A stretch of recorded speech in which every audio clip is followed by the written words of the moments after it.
Hello and welcome to Fake Awake podcast, episode 2, with myself, Nathan Lucius, and a good friend of mine and co-author and co-presenter, Steve James. Hi, Steve. Hey, how's it going?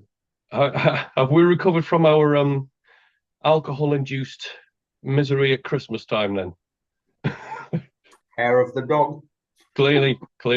I mean, I would have joined you for a whiskey. However, um, I've been running around like a nutcase and giving myself a headache, and I've got a massive bright shining light shining at me. So Yeah. yeah, not so much. So Well, have a speedy recovery. I mean, I'm off the whiskey obviously today yeah, because I've got brandy.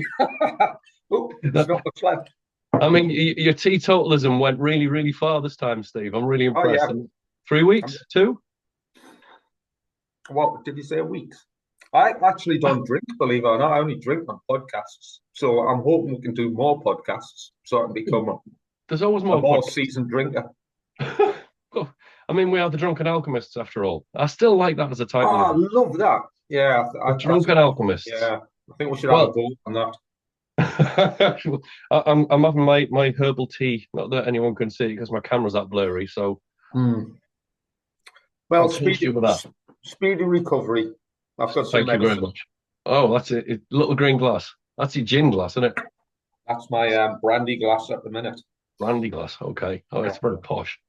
Right. Okay. I suppose we better stop yapping then. So first of all, I'm going to apologise to the audience, and I know they say don't.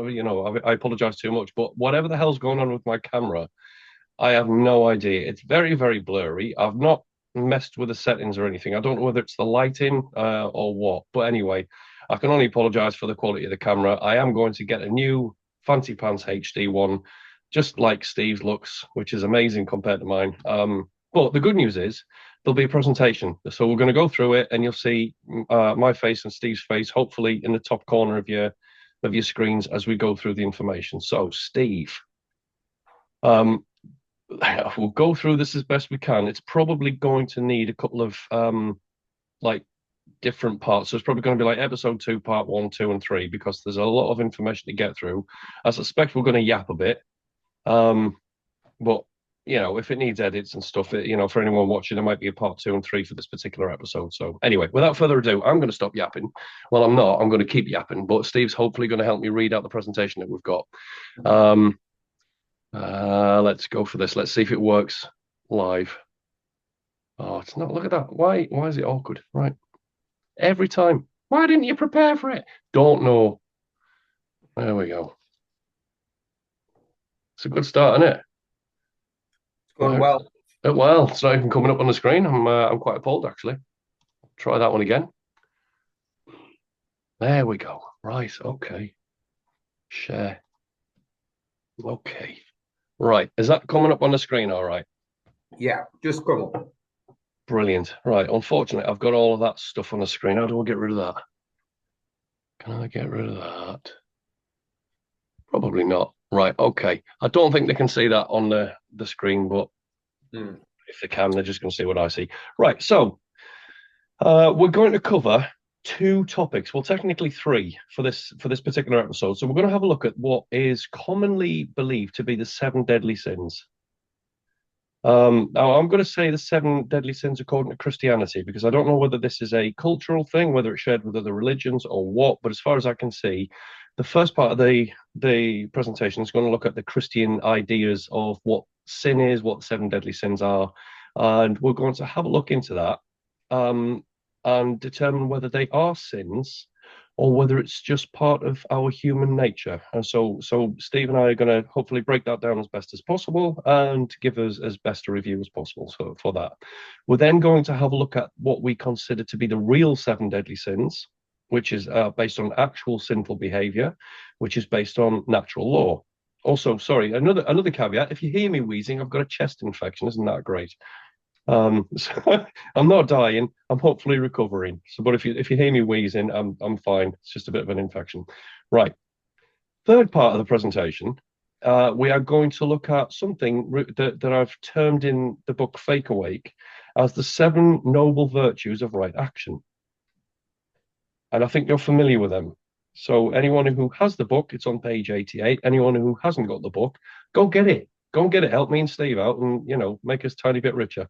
That's the one. Mine's up there on the bookshelf. I suppose really I should go and get it, shouldn't I? Really, but it's on the screen. It's going to be on the Yeah, screen. sure. I love the graphics, by the way. On your new slides for your presentations. This is great. I think we should Well, make T-shirts with that on. got your beat. Ah, Already that in one. production. Oh, mate, for the last 3 weeks, I've been busy. So I've been at Holly's Mm. and we have been really productive. I mean, like, well, I won't go into all of that. We have been extremely productive. We've done some networking. We've met up with Eric von Essex. Oh, good. Yeah, Top we lad. went to pay him a visit. He was chuffed to bits with that. He's great. And then we went to see the bowler hat farmer. He met up with us for a meal and a couple of drinks, and Yes. so there's lots of things in the works. But I'll come to that at the end of this because I don't want to yap on too much at the beginning. I want to give a bit of content for the viewers. Yeah. But yeah, there's a lot of things in progress, if we can call it that. I think it's a lot of steps in the right direction, and hopefully we can then catapult action into the freedom movement to see if we can galvanize some support, a bit of conviction, so get people to start getting active in it. But Yeah. I'll come to that at the end because again, that's still in production, but there's a lot there. So yeah, t-shirts being produced. I'm getting more bookmarks, more mouse mats, all of that. Mm. But I can, as soon as they arrive, I've even got a new backdrop for the podcast so that people can't complain about my blood red walls in the other room. So I've, been, I've even got a banner for my podcast, so I'm dead Oh, chuffed. I love it. Well, Yeah. say my podcast, our podcast, another Yeah. Yeah. podcast. So, Yeah. Hey, um, look good. so right, I'm going to shut up and it's not bloody working. Look at that. Look at that. Mm. What? It worked. Unbelievable. It worked in the rehearsals. It did work in rehearsals. It doesn't seem to be working now, though. Right, come on. There we go. Right, okay. Maybe just fell asleep a little bit. Mm. Okay, so just to give the book a little bit of a shout out. So the information that we're presenting here does come from the book Fake Awake, which Steve and I wrote. So the subtitle for that is Cults, Psyops, Psychosis, and the Systematic Destruction of the Truth Movement. That's not because I want it to be destroyed. It's my observations and Steve's observations and the other contributors' observations as to why the movement has stopped or what it's why it's failing, what it's doing wrong, all of that. So for anybody who hasn't bought it yet, go and buy it. Come on, do us a favor. We do get a lot of good feedback for it. To be fair, Mm. a couple of criticisms, mostly about the text size, but Yeah. I've compared it to Penguin books, and I'm like, well, it's the same text size. Hmm. So I don't know whether I should be changing that yet, but anyway, I will be modifying it because we've got extra chapters to put in it. Right, I'm going to shut up yapping about that. First of all, I'm going to do some caveats and warnings for this and for any future podcasts we do. And the reason for that is because I think because we often talk about the occult and we deal with things of an occult nature, of a conspiratorial nature quite often. Sometimes we get accused of being a bit satanic or a bit dark occult, or maybe people think that we're advocating for things that we're not. That we are suggesting that people should be dabbling in things that So I've put some caveats and warnings to start with, and I'll try and do this every week with every podcast, just so that we're covered from that particular point of view. For anyone who is dubious or a little bit skeptical, that's why we've put this in. So just to be clear, we are not advocating for any kind of abusive or immoral behavior at all, ever. I think that one speaks for itself. The presentation of podcast is for educational and book review purposes only. Neither Steve or Nathan, which is me, obviously, advocate for any kind of Satanism, demonism, or any kind of dark occult practice, behavior, ritual, none of that. We might discuss it, we might go into it, we might look at it as a topic objectively. We are certainly not advocating for it in any way, shape, or form. The information presented is in the interests of education, learning, understanding, cognitive improvement, and self-development, things like that. For anyone who wants a greater knowledge of this kind of subject, this is what we're doing it for. We're just basically bringing information to the people as best as we can, to the best of our ability. I don't think I can really say it any further than, any better than that. The information presented here is correct to the best of our ability. So again, I suspect the pair of us and anyone else who does podcasts will occasionally make a mistake. And if we do, we can only apologize for that. And if it's pointed out to us, we will rectify it in future podcasts. The information provided is based upon Fake Awake, which is written by the two of us, Numpty and Numpty. Your word, I've stolen your word there. And is for the purposes of improving human knowledge, understanding, consciousness, human behavior, and to make a better world for all of us. One more, some of the information, views, opinions, and content presented here may offend. I think it's inevitable that we're going to offend somebody, some group, some predisposition somewhere along the line, for pretty much every episode, I would imagine. Just to be absolutely clear, that is not intentional. We are not doing this to offend, although sometimes it can be tempting. I've done your bit there for you, Steve. But it's not intentional. We're not doing this to offend. We are just bringing this information to you because we think it's vital information for the world. Because we care. There we go. Right. So we're going to have to be careful with a few words on here, one in particular, because YouTube likes to censor stuff. And if we violate that, we're going to get told off by the YouTube censors. So what we're going to do here is have a closer look or analysis of the Christian 7 deadly sins, which are as follows: murder, assault, I'm going to call it bodily violation, theft, trespass, coercion, and deception. Is that fair enough? Yes, I think so. We've put that in the wrong. It's in the wrong order, isn't it? I was going to say that's not the Christian ones, but that's no, definitely... it's not. That's my mistake. There you go. But the next couple of slides have got it in the right order. So we're going to have, so that's the bit that comes after this. Sorry about that. We're going to have a look at the Christian 7 deadly sins, which are as follows. Yay, pride. So, Steve, are you all right if I read some and you read some so that my voice doesn't cease? Should we do alternatives? Yeah, so Yeah. I'll go for this one. So, pride, an internal emotion, useful and productive in terms of assigning dignity, value, worth, or self-respect to one's actions and behaviors. These are traits that lead to quality outcomes and good moral behaviors. Taking pride in one's appearance or work, for example, which can result in high standards or greater quality by establishing a positive impression on others, which can further develop into setting a good example for many more to follow. So obviously, when we talk about pride as a deadly sin, we are looking at the negative aspects of that. So I think it's vital that we point out the positive aspects of these sins as well as the negative aspects to see if they actually are sinful behaviors.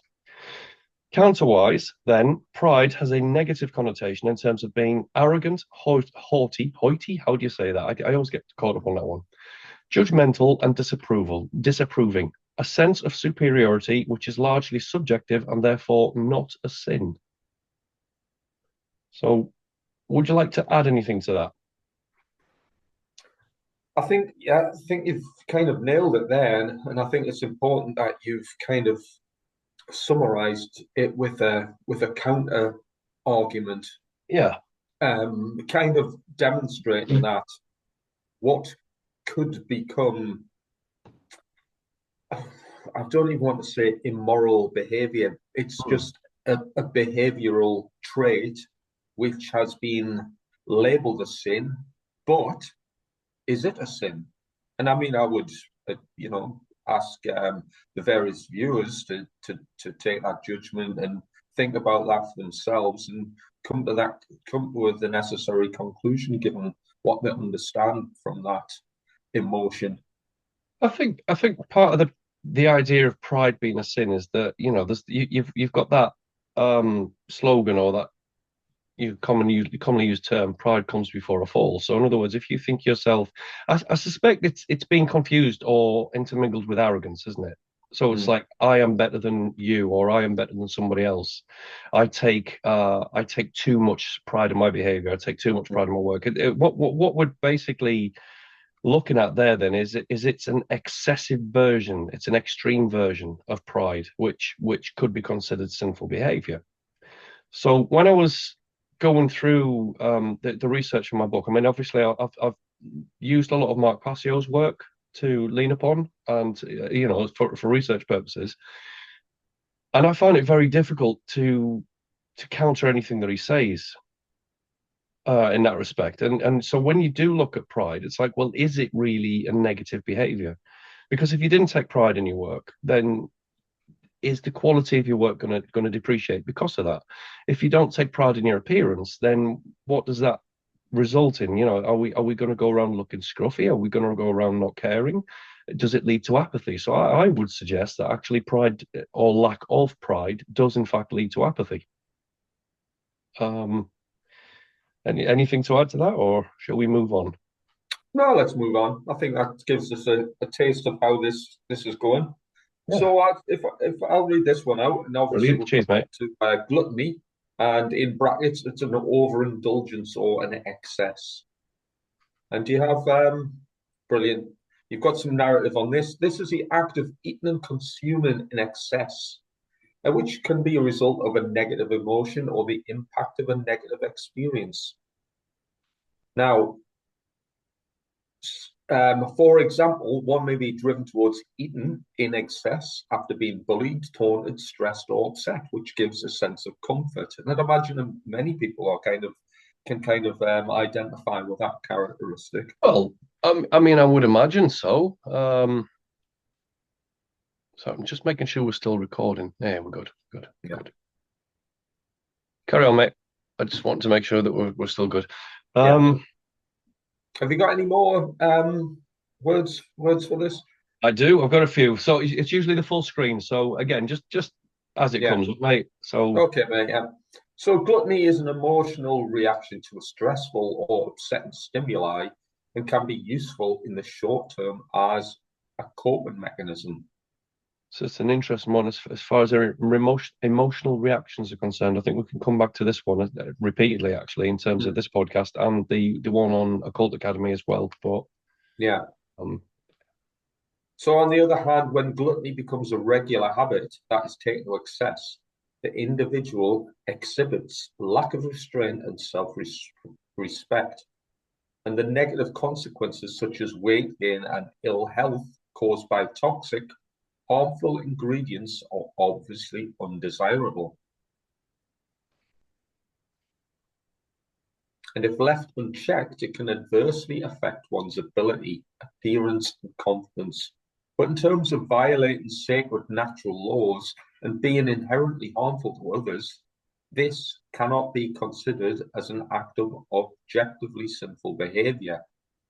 So, as far as I'm concerned, Nathan, I think this is yeah. a very good example of, is this a sin or is this just somebody left? I mean, ultimately, if somebody wants to eat and drink to excess, it's their body, their choice. If they desire to eat to excess, obviously, I personally wouldn't recommend it. I'm sure doctors wouldn't. I'm sure most people wouldn't. Yeah. And I'm sure most people would realize that eating, drinking to excess, etc., is going to be harmful in the long term.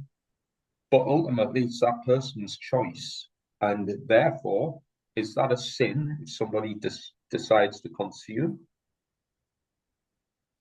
Well, this is the thing, isn't it? I mean, it's so when we talk about natural law, we're talking about not creating or not committing acts of harm against others. But where a lot of people get held up, and it's I guess they see it as kind of subjective in a way. It's like, yeah, well, what if it's an act of harm that is done to themselves? What if it's somebody's choice to do that? What if it's somebody's choice to neglect information or the experience or advice of others? And so the natural law outcome of that is, well, if you can negate acts of harm to other people, then that's complying with natural law. However, the idea of full bodily autonomy, that you are responsible for your property, you are responsible for your body, which is your property. There is a level of you can do what you like with that.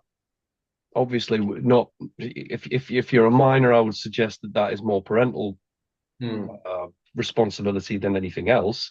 But if you're an adult and you choose to, again, where we're talking here about overindulgence, then is that a violation of natural law? Because if it's only yourself you're hurting, I would say I would add in a caveat saying that are you fully informed of what you're doing? Are you fully aware of what you're doing? Are you fully consenting to what you're doing? Because if you can say yes to all of those things and only you are the one being harmed, then is it really, again, is it a breach of natural law? Is it a sin? I'm not convinced it is. I mean, I suspect pretty much everyone watching this will at some point have become overindulgent in something. Whether that is, again, I mean, the obvious example there with gluttony is food, isn't it? Because you're gluttonous, you overindulge in food and consumption. Okay, that's fine, but food can be addictive. And if we're talking about addiction, then that becomes a mental health problem. It becomes a mental health issue, or even cognitive issue. Which can you then consider mental health a sin? Because then we really are in some dangerous territory. Because then how do where does that stop and where does it start? And how would you define the difference between sin and mental health? Mm. So that's anyway. That's I'm probably going a bit too far into that one. Mm. Shall we move on? Have you got anything Yeah, else? no, that's no, nothing else really. I think we should be gone. Well, get gluttony. I mean, actually, I will add one more thing here. So, I mean, who doesn't like to? If you go to a buffet, you're going to fill your plate. I would suspect most of us overfill it by a considerable amount. And then we've got to go home and we're feeling, stuffed and lethargic and all of that because we've overindulged. That, I mean, that's gluttony right there. And I'd suspect that a lot of us do that. Especially again, if you're at a buffet or if you're depressed in a negative emotional state, you're probably going to pick up some crisps or some chocolate or some, I don't know, hopefully not McDonald's, but some junk food of some kind, and you're going to overindulge, and that's often a way of dealing with the world's woes and stresses, things like that. Again, is it a sin? Not entirely sure. I'm convinced that it is. Yeah. So, So, we want to, we obviously advocate for people being in full control of their own minds. And if you can control your own mind, you can control your body and the various inputs and experiences yeah. that you submit your body to. So obviously we wouldn't encourage overeating and over drinking, even though here I am with a can of beer. Although, even though we might call ourselves drunken alchemists, I rarely get drunk. I rarely drink, in fairness. Like as I've said, maybe have a couple of cans during a podcast, but you know, um, if we still need to be able to restrain ourselves and take control of our own minds and bodies, and this is the take from this Well, control ourselves. what's that saying? All things in moderation. Mm. It is that balance. If I again, when we look at the occult, when we look at natural law, when we look at how to fix problems, I would say if things are in balance, then you have less problems occur because of that. And again, gluttony is if we take the example of gluttony, if you eat in moderation, if you're aware of your figure, if you're aware of your health, if you're aware of the state of mind, then that's your step up. That's your way of keeping a balanced Mm. outlook for things like this, isn't it? So I think the lesson to be taken from that is, yeah, we're not exactly advocating that anyone goes out and stuffs their faces. I'm just not entirely comfortable with telling people that it's wrong to do that. Especially, I mean, there's a lot of crap ingredients in products these days. I don't think anyone could disagree with that. But if somebody wants to go and buy a bag of, like, let's say, MSG laden crisps and stuff their faces with it, then are they aware of the downside of MSG, for example? Are they aware that if they eat too much, they're going to put weight on? If yes, then fair enough, fair play, I guess. So Mm. We need to have more pride in what we eat and drink. I think What we do you do. reckon? Yeah, no, I do genuinely. I would agree with that. I mean, I think the Western diet, especially, is now under so much attack from, let's say, the food industry, the Yeah. political arena, the media. I mean, the media just absolutely goes to town on all of this stuff and fills us full of crap and advertises us junk food constantly, which then has an impact on the environment, etc., etc. I mean, you can't really. Is it really the people to blame when they're subjected to that kind of bombardment constantly? Mm. Anyway, so Yeah, sure. let's. I mean, again, anything that you want to discuss, we can come back and discuss it, or we can discuss at the end of the section. Yeah. Because I suspect it hopefully unlock a few more things as we go on. But anyway, so let's have a look at sloth. So sloth, if we look at it for what it is it laziness or is it a state of inaction? I mean, it's the idea of being lazy, of not doing things. Mm. But if we really look at it, I mean, people can say that they're being lazy by having a sleep in on a Sunday, for example. Is that sloth or is that relaxation? Is that a way to unwind from a week's work or whatever you've been doing? I would suggest that is not sloth. People might come home from work and veg out in front of the telly because they're exhausted, and they might fall asleep doing so. Is that sloth or is that just tiredness? Is that a state of again? Is that an emotional state? Is it a physical state? So when we're talking about sloth specifically, where seven deadly sins are concerned, we're talking about a state of inaction. We're talking about a willful choice to be inactive. Again, so let's have a look at it if it is in fact a sin or if it's just a regular human behavior. So, as is the case with gluttony, sloth may be the resulting behavior developed as a coping mechanism to stresses and negative experiences and events. So I'm losing my voice. This is all part of the chest infection. It's all authentic now.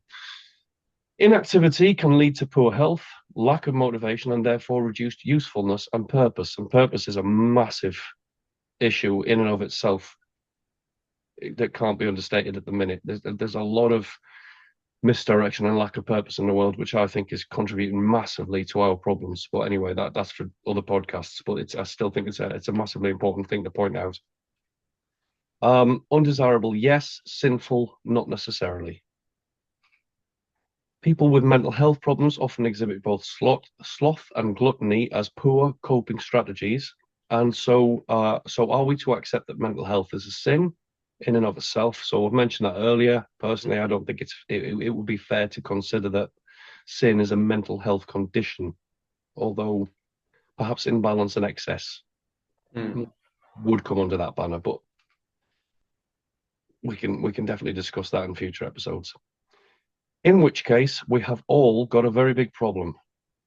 And as I will demonstrate in later chapters, but obviously you need to read the book to follow that through. So there you go. I don't think I've done so bad putting the presentation together in about 40 minutes. I think it's quite all right, isn't it? So Yeah, again, it's looking good. Yeah, carry on, mate. No, I'm just saying it's looking good. You know, these are good.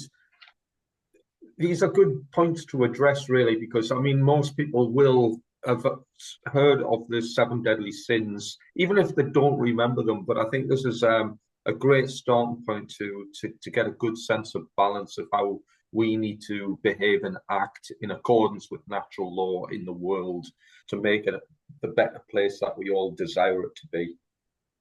And I think we do all desire that. I mean, it's we don't want uh you know what's the word I'm looking for here? Poor ill health. We don't want a world to be falling apart. We don't want to be in chains. We don't want to be enslaved. We want the better things. We want freedom. And of course, a lot of the spiritual community will say that it all starts within, right? So the shadow work starts within, which is correct. It's accurate. And in fact, it's bang on true. That if you want to improve the world, first of all, you've got to know thyself. You've got to recognize your own strengths and weaknesses, your own behaviors, your own mannerisms, your own understanding of the world. And everyone, when they do that, I suspect is going to come across problems, issues with themselves that they're not happy with. And so the idea is, yeah, you've got to improve within first before you can improve the without. So which falls into the Hermetic principles: as above, so below; as within, so without. So a lot of the idea of these things being sins, it could be considered that they are internal sins. That we are sinning against our better natures, that we are sinning against our better behaviors. And so these are things that ideally we do need to look at. We need to consider them and say, well, can we improve these things? Is this for us to understand and for us to build upon? and to make necessary changes. And again, I would suggest that anything in excess is not necessarily a healthy way to go about things. Well, sloth is an interesting one because it kind of ties into one of the limitations that are discussed in secret societies such as Freemasonry. They discuss what's known as three traitors, and one of those traitors happens to be the condition of apathy, which is kind of ties into sloth or inaction. Yeah. Just out of interest, the other two of the three of what they call the three traitors is ignorance and cowardice. So ignorance, apathy, and cowardice, which are the three limiting factors of increasing human consciousness, which is, of course, what we want to improve upon. Well, that's the whole idea of this, isn't it? I mean, well, for me, it is certainly that. I mean, that's brilliant. I mean, is that a Freemasonic? Yeah, that's Freemasonic.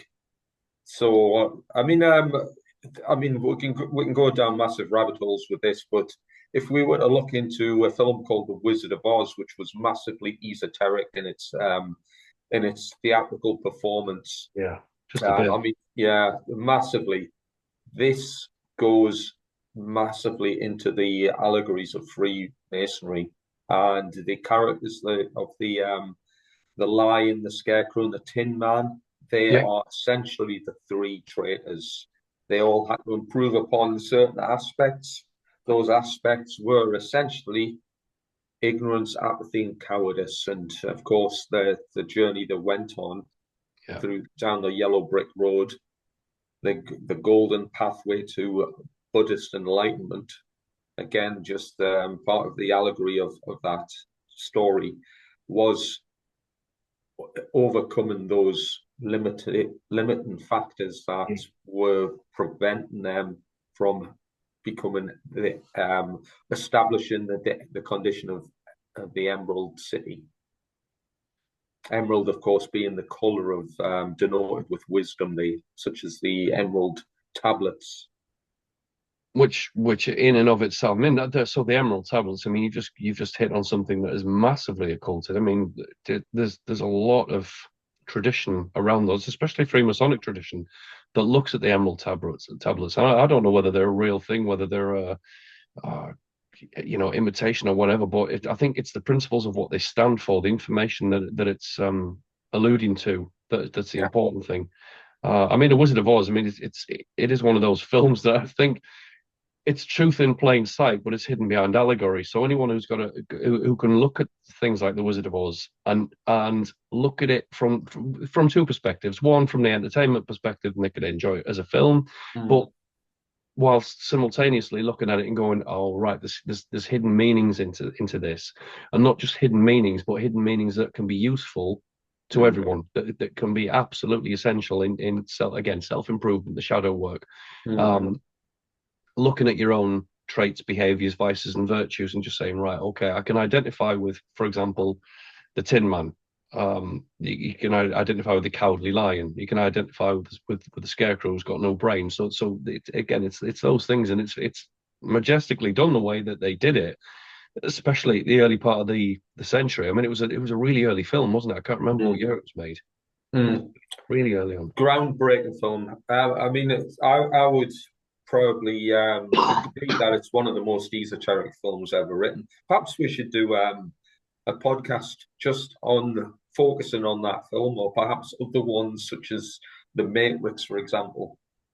You know what? We could definitely do that. So the issue is, so I've got a bit of imposter syndrome with it, because I would the first thing I'd do is defer straight to Mark Passio's presentations, because he's done one on The Matrix, which I think is a massive allegorical film that goes into all of this. Again, oh my God, there's so much symbolism and allegory in The Matrix. It's unbelievable. So the more I watch it, the more it unfolds. It's massive.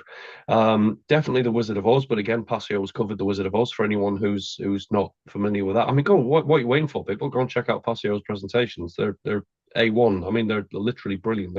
They're the best of the best, I would say.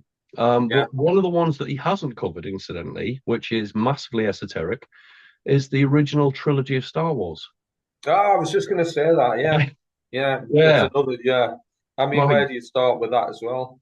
Oh man, I mean, I'd enjoy that one specifically. I mean, I could just the color schemes that are involved. I mean, you've got the hero's journey. You've got I'm just the wording of the names. I mean, you've got Luke Skywalker. That's the sun, traveling across the sky in his hero's journey as he, it faces up against his father. Uh, Again, you could look at the Dark Lord. Well, the Dark Lord, if we're looking at Egyptian mythology or things like that, it's Set, right? So you've got Horus versus Set. You've got the light versus the dark. God, don't get me started on that today because we'll never get through the sins. But We can go off on a massive tangent there, I think. But I definitely mean, could.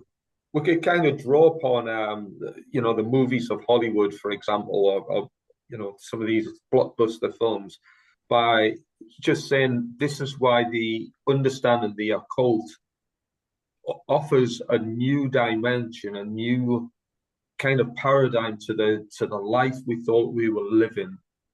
There's so much more to it, and we can understand this through through the allegories in the Hollywood films, for example.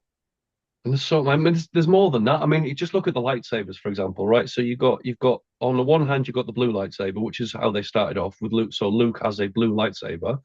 So you could say that that's the sun in the blue sky, right? So that's Luke Skywalker. Lucas comes from the word light in Latin. So um, Skywalker speaks for itself, but he's got a blue lightsaber. I mean, a light sword, right? So it's the blue sky, and then he's gone up against the Dark Lord, who's got a red lightsaber. And again, there's more. There's way more to this.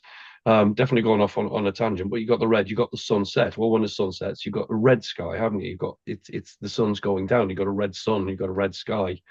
So hence the red and the blue are contrasting each other. If you look at the chakra system throughout the spiritual body, the astral body, you've got the blue end of the spectrum at the top, which leads to enlightenment. You've got the red at the bottom, which leads to lower chakra points and the baser natures, which I guess you've got seven deadly sins, you've got seven chakras, you've got seven planets, it's all tied in. So anyone who is genuinely interested in the occult and how it links into psychology, modern culture, pop culture, entertainment. I mean, it's all here. It is all interlinked, and Mm. it is very well hidden in plain sight. I love the way they do it, but again, of course, people like George Lucas get accused of being evil Hollywood Satanists and things like that. I don't know whether that's true. Maybe it is, maybe it isn't. But what I do know is I really enjoyed the films, and there's a lot to learn in them.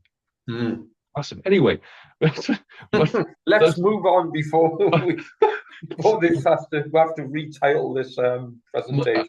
yeah, we retitle it to Sorry, we went off on a tangent. Enjoyed.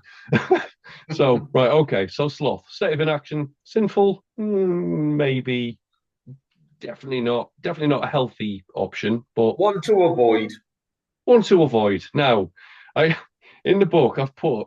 I opened this up, so let's look at lust as the next one of the seven deadly sins. So I opened this up in the book as lust, my favorite of the seven deadly sins, because I mean, let's be honest, and I'm going to reread this in a minute, but let's be honest, who doesn't fall for this?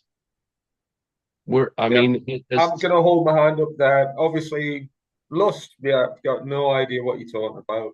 absolutely. Oh yeah, I Yeah, mean, totally. But I'm going to read it out now. So for anyone who's saying, "Oh, he's a lustful," no, just hear us out. This one is very interesting because if anyone says that they aren't lustful in any way, shape, or form, even if it's, I'm going to read it. Right. So lust is an intense or overwhelming desire for someone based on sexual arousal. Lustful behavior is exhibited through passion, enthusiasm, and yearning, which leads to coupling, mating, intimacy, love, and reproduction, without which humanity, and I suspect the entire animal kingdom, would cease to exist. Am I wrong? you're exactly right. So, That's the way it goes. is lust different to attraction? I mean, when we say lust, are we simply referring to physical attraction? I would suggest we are actually. Mhm. So lust can be negative without restraint. So here we go again with the moderation aspect of this. So um, I'll restart that one. So lust can be negative without restraint or respect for others, which leads to violation and trespass, being incapable of self-control. Lust, if left unchecked, in a state of excess or undesirable is an undesirable negative trait and can be the consequence of not being taught correct moral behaviors. I would add to that further by saying it is a state of being out of balance or out of control. So inability to control your own willpower. You know, it's willpower, isn't it? Essentially, if left to excess, or if it's out of control. How we act on those drives and impulses is entirely another thing. So we either act with dignity, respect, and restraint, or we can choose to violate others. Lust does not breach any natural or divine laws on account of being an inescapable emotion, a psychosomatic component of our biology. Do you want to add anything to that, Steve, before I continue? No, I'll add something at the end if Yeah, once no finished. problems. But so again, the reason I've done this is to just shed more light on it and to analyze these things a little bit in more depth and say, are we correct? Is our information correct? Is our knowledge correct? And I don't think it is. How we choose to act, on the other hand, is a matter of objective morality and most certainly does come under the banner of truly sinful behavior and natural law. So what I'm trying to allude to there is, if we allow these things to get the better of us, if we allow them to get out of control, if we don't act with restraint and decency and dignity, then absolutely it is a breach of natural law, because the inevitable outcome is, if we don't apply those traits, rules, behaviors, we are going to trespass against others. We are going to cause harm. We are going to upset people. We're going to offend people. I suspect in this particular instance, it leads to other more severe violations, such as the word that we can't use on YouTube. So absolutely, that, in my opinion, would lead to sinful behavior, genuinely, truly sinful behavior. But lust in and of itself, I don't think, is a sin. Being attracted to others is inherent, natural, and involuntary for humans, especially, I would say for the entire animal kingdom, and is almost completely unavoidable. And there we go. So I'm going to leave it at that one, Steve. Well, I'm not going to leave it now. You know, well, let's have a chat about this one, because again, I suspect that could be offensive if misunderstood or taken out of context. But really, we're just talking about human behavior at its core. This is a core human behavior I think is inbuilt in all of us. Yeah. I'd imagine men and women, if you were to analyze this sort of behavior, this emotion, I'd imagine men and women might have different views or expressions on that particular point. Yeah. Why do you think that is then?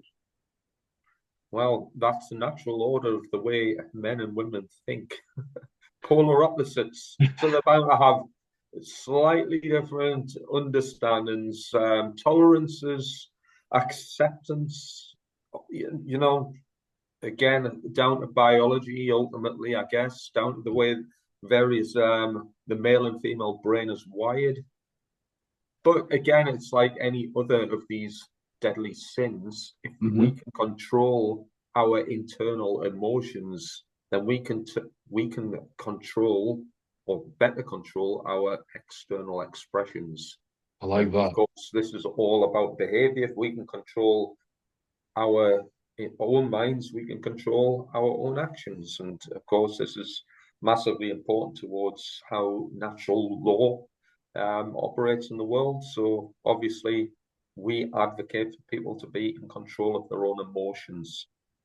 Well, I mean, if you look at what you've just said there, if you're not in control of your own thoughts, actions, and behaviors, then doesn't that suggest that somebody or something else is? In which case, I would suggest that was a form of mind control. I entirely agree. Yeah. I mean, this is the whole point of, I'm massively keen on this notion, as you said there. If we're not in charge and fully in charge of our own minds, well, that leaves a portion that can be controlled by others. And I mean, it's probably not the time and place during this presentation to mention it, but generally, if we're not in control of our own minds, usually some other form of authority gets to control parts of that person's emotions. That external authority is usually something like government. And of course, these aren't Yeah. necessarily the best people in the world to be in charge of anybody's um, mind whatsoever.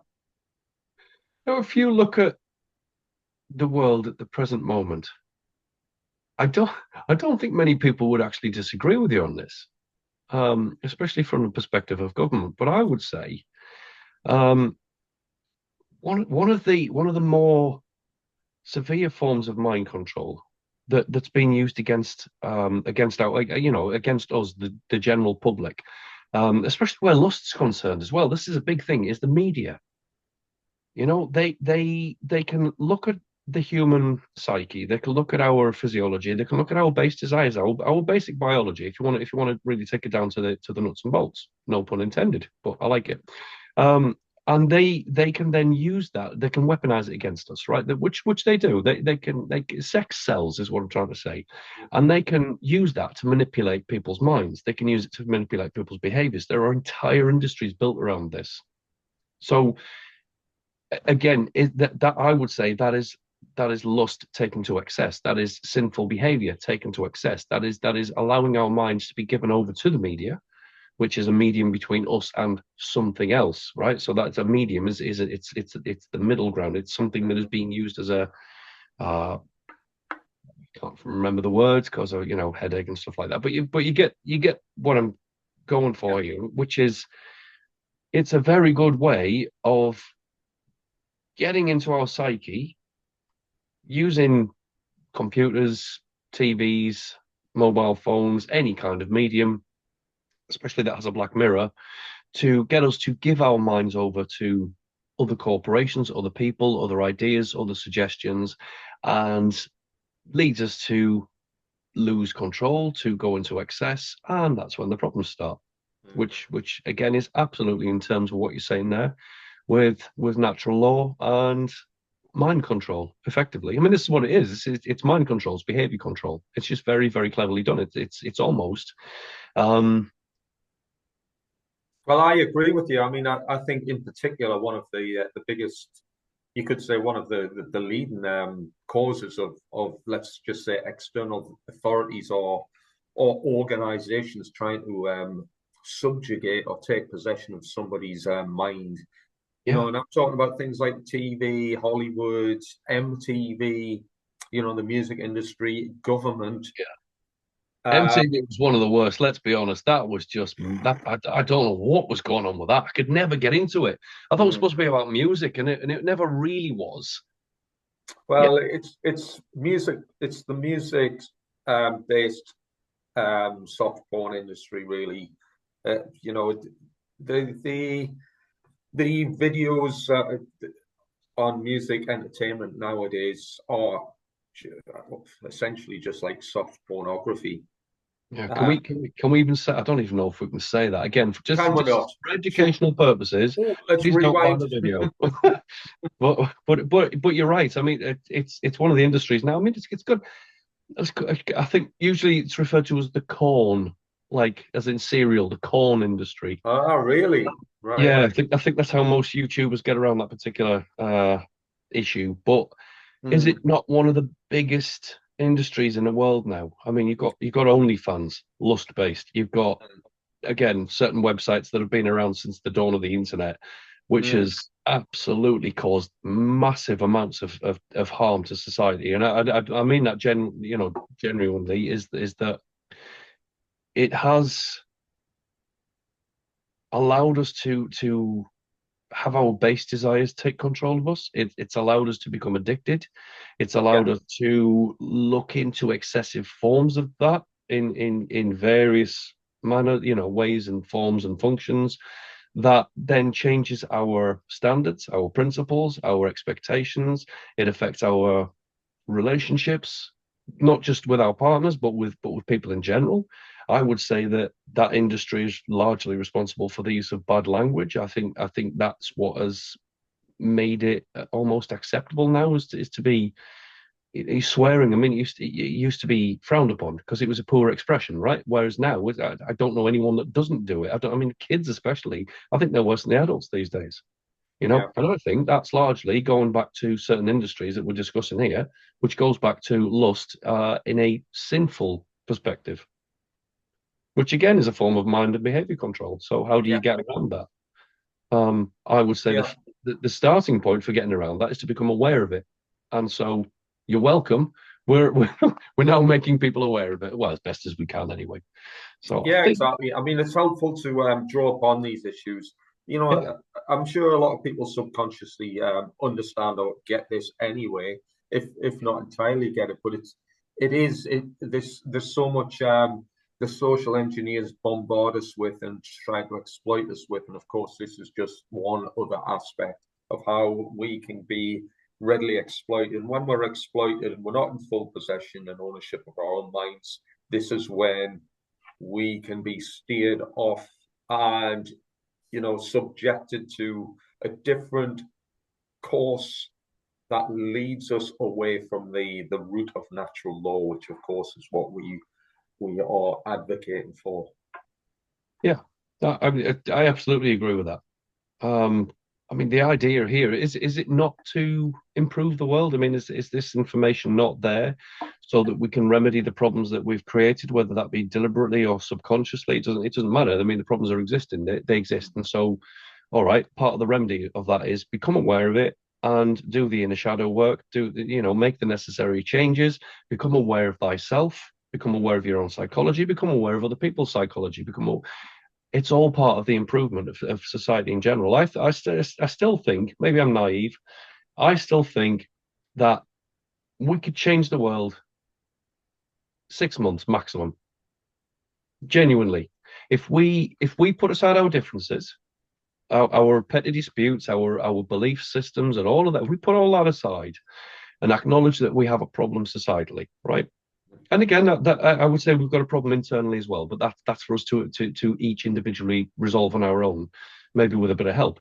But all the world's problems could be resolved in 6 months, or let's say the basis of all the world's problems. And it's simple: do the right thing, stop doing harm, stop committing harmful behavior, stop doing things that are dangerous, deadly to others, harmful to others, all of that stuff, and stop complying with their evil and tyranny. Well, I So would say the last, let's just say the last 6 years since, let's just say the start of a particular health emergency has been the growing pains of society coming to terms with that. yeah, Hey, we need to start doing something about it. We've made all the mistakes. We've become confused and disorientated, and now we need to refocus our efforts based on something credible. And again, I hate to say natural law. This is the solution to the problems faced in the world, and I'm sure we'll allude to that further in possibly in this podcast and in future podcasts, and there come to is.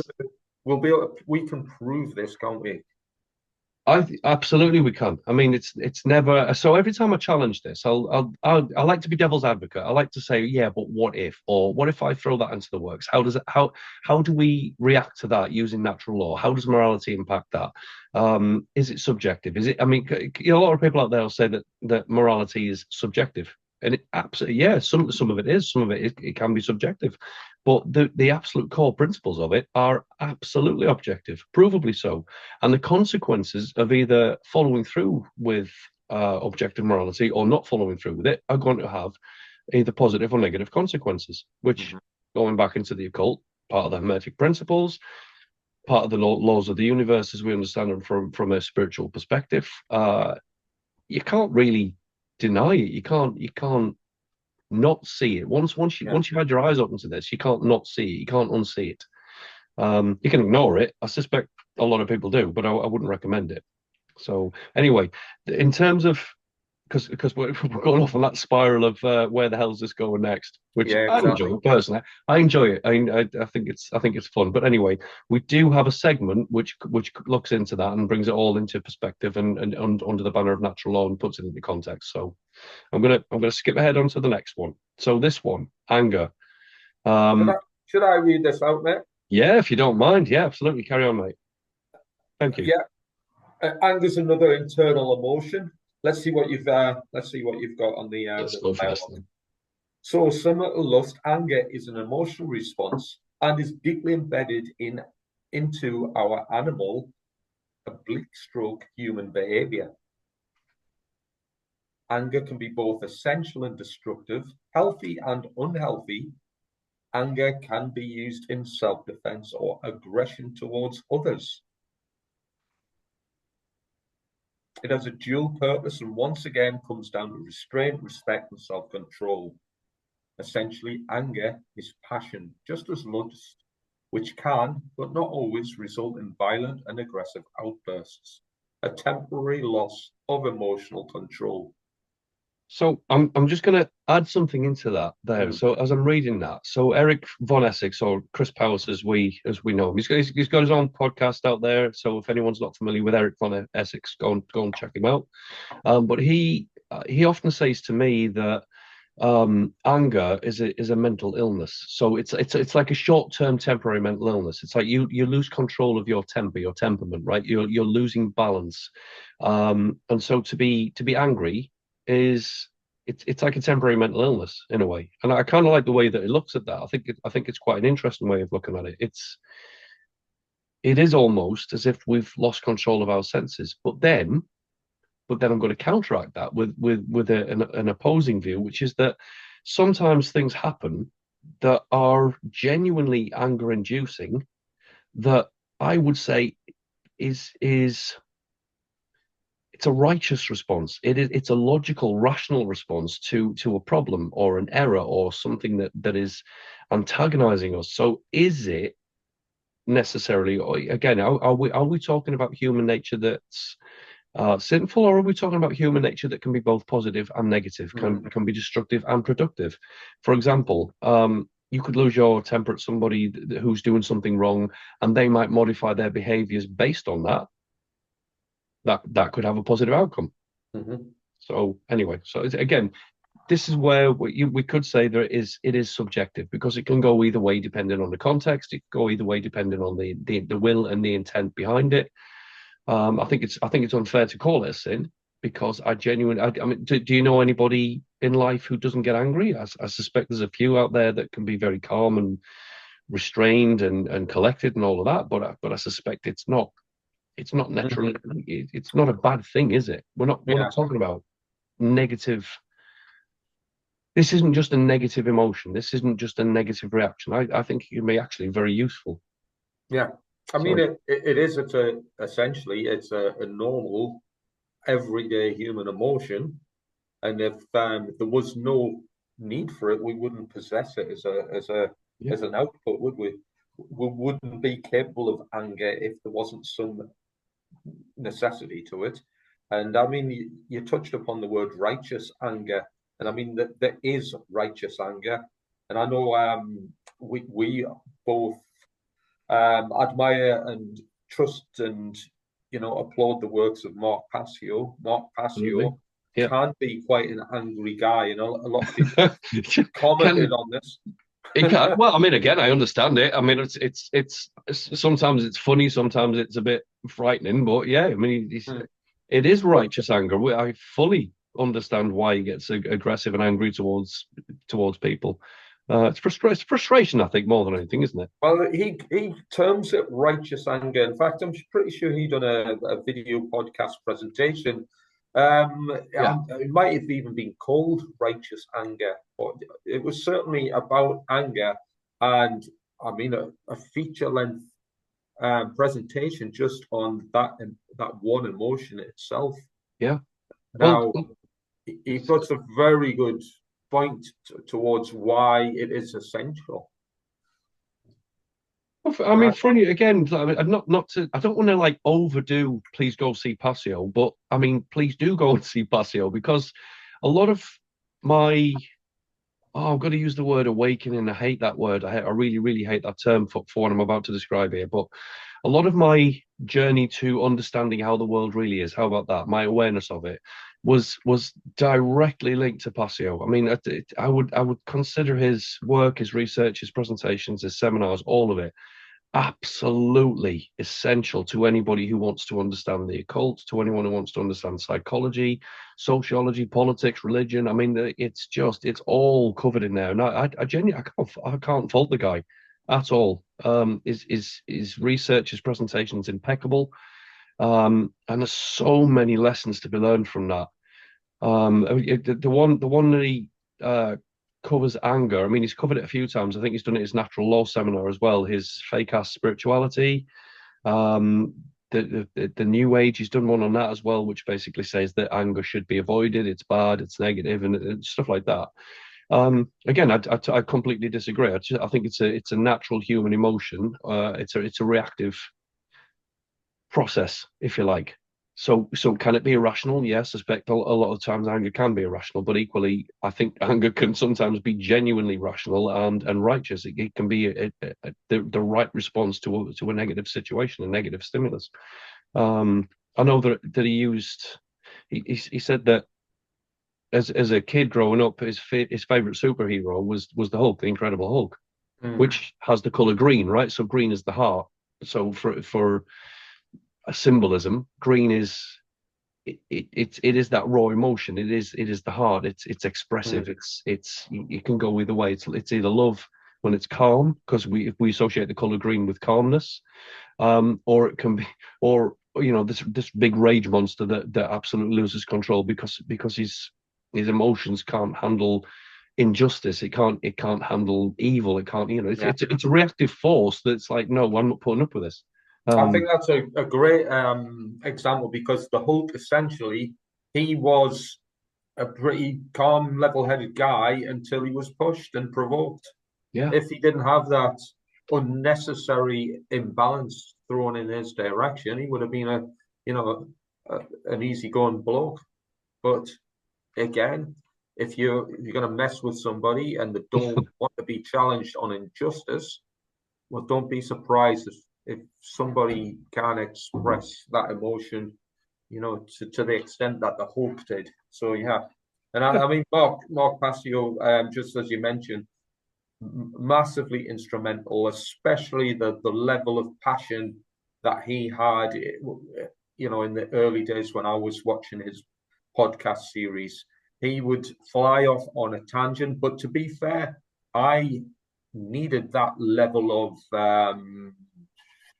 you could say that level of emotion in order to provoke something inside me. For me, I Yeah. mean, I know you know Nathan, but for the benefit of the viewers, I used to be a soldier. I was pretty I don't know, a hardcore kind of guy. I needed Yeah. something hardcore in order to challenge my understanding. So I needed that level of response in order to, you know, have an effect in my kind of hardened Yeah. understanding of the world. Well, again, it's he would call it the shadow work. I would agree. It is the shadow work. It is the inner psyche. It's looking at your own behaviors, your own trigger points, your own traits, your vices, all of that, your vices, virtues, all of it, to see where you're going wrong, how you can improve. And he does that brilliantly. I mean, it's almost like he's a stimulus for that. It's a motivation factor, where it's like he uses that anger, that passion, to really challenge people, to get them to look again at themselves, to look at their outlook, to look at their perspective, and say, okay, clearly I've misjudged something. I've got something wrong. And so he's not wrong in what he's doing. I think it's actually really effective. But it seems to me that um so with Passio, sorry, I know it sounds like I'm going off on a tangent, but with Passio, it's like some people really, really can't adjust to him at all. Whereas other people like yourself and myself, it's I don't know, it's like a moth to a flame. It's like, wow, this guy's really switched on. He really knows his stuff. And so for me, I can't get enough of it. I just want to consume it over and over. And so when I've finished with that, I rewatch it and rewatch it again, because there's always something you've missed. there's always something you can expand upon. There's always something else that'll unlock with that. So anyway, Yeah. I'm going to shut up about Passio because I suspect people will be like, oh, he's talking about Mark Passio again. Fair play. All right. Well, anyway, I'll put the next one on the screen for you, mate. Okay, thanks, mate. So anger is a perfectly natural human behavior that at some point or other will affect all of us in one way or another. And it is oftentimes involuntary and unavoidable, and therefore cannot be considered objectively as a sin against natural or divine laws. So I think you've got some great statements put in there just to describe that internal emotion. Which it is. I think I've got one more. Let's have a yeah. We've got one more. Okay, man. So all humans have the capacity for it. All humans are subjected to it. It is part of our basic human coding. How then can it be justifiably labeled a sin? So I totally agree. And I mean, as we've probably mentioned on most of the other so-called deadly sins, if taken to excess, it can consume your life, and then that can control and influence your behaviors. But if you dealt with in a balanced and measured way, and we can process things just a bit like over consumption of food. Yep. We all need to eat food, otherwise we'll starve to death. But we don't need to eat to excess. Only we can really influence ourselves to have the correct balance, and it's the same with emotions such as anger. Yeah. I mean, I know I wrote it, so it's Yeah. kind of hard for me to say, oh well, it's I disagree. Well, clearly I don't. I mean, but I mean, I think I put it across pretty well. I think we've conveyed it pretty well in the way that we've looked at this. Again, how can something be sinful if it's part of our natural biology, if it's part of our natural psyche? I mean, it's just a behavioral output, isn't it? Sometimes it's an emotional reaction. Is it sinful if it? Sorry, I know I'm repeating myself, but if it's in excess, if it's out of control, yeah, absolutely, it can be sinful because it can be harmful, and so then it does become a violation against the natural laws, which are moral natural laws. Obviously, there's different categories for that. So, shall we move on? Yeah, let's do it. Jealousy. Oh, no. So this is an interesting one. Can you remind me at the end of this, if I haven't put it in here, just say Bible. Just say Bible. Okay. And then we'll come to something interesting here with this one. So, jealousy is an internal emotion. Again, on the surface, jealousy can most certainly be undesirable, which I suspect it is an undesirable emotion, isn't it? If we're looking at it from an objective standpoint, it is really. I've been jealous. I can get jealous. I suspect you have. I suspect our partners have. I suspect even our kids and other kids. It's a thing. Once again, it's in all of us, and it can have undesirable consequences. It can lead to negative behaviors and actions. So we'll come back to that. So if we define jealousy, we discover that it is a feeling of unhappiness or dissatisfaction with one's life, possessions, or circumstance. In other words, another human emotion that, if left unchecked, can lead to undesirable, negative, and destructive outcomes. Equally, though, jealousy can act as a motivator, a stimulus for change and introspection. There's the shadow work again. Harmful behavior is not a guaranteed outcome of jealousy, and therefore we cannot justly consider jealousy a true objective sin. One more.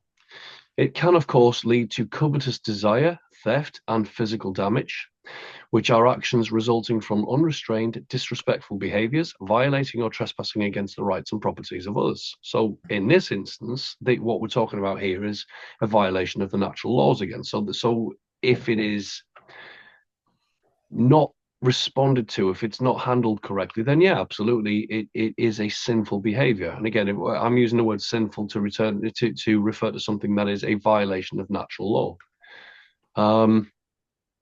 I'm trying to think of an example where jealousy can actually lead to a positive outcome, and I think it could, because sometimes we can become jealous of what other people have, right?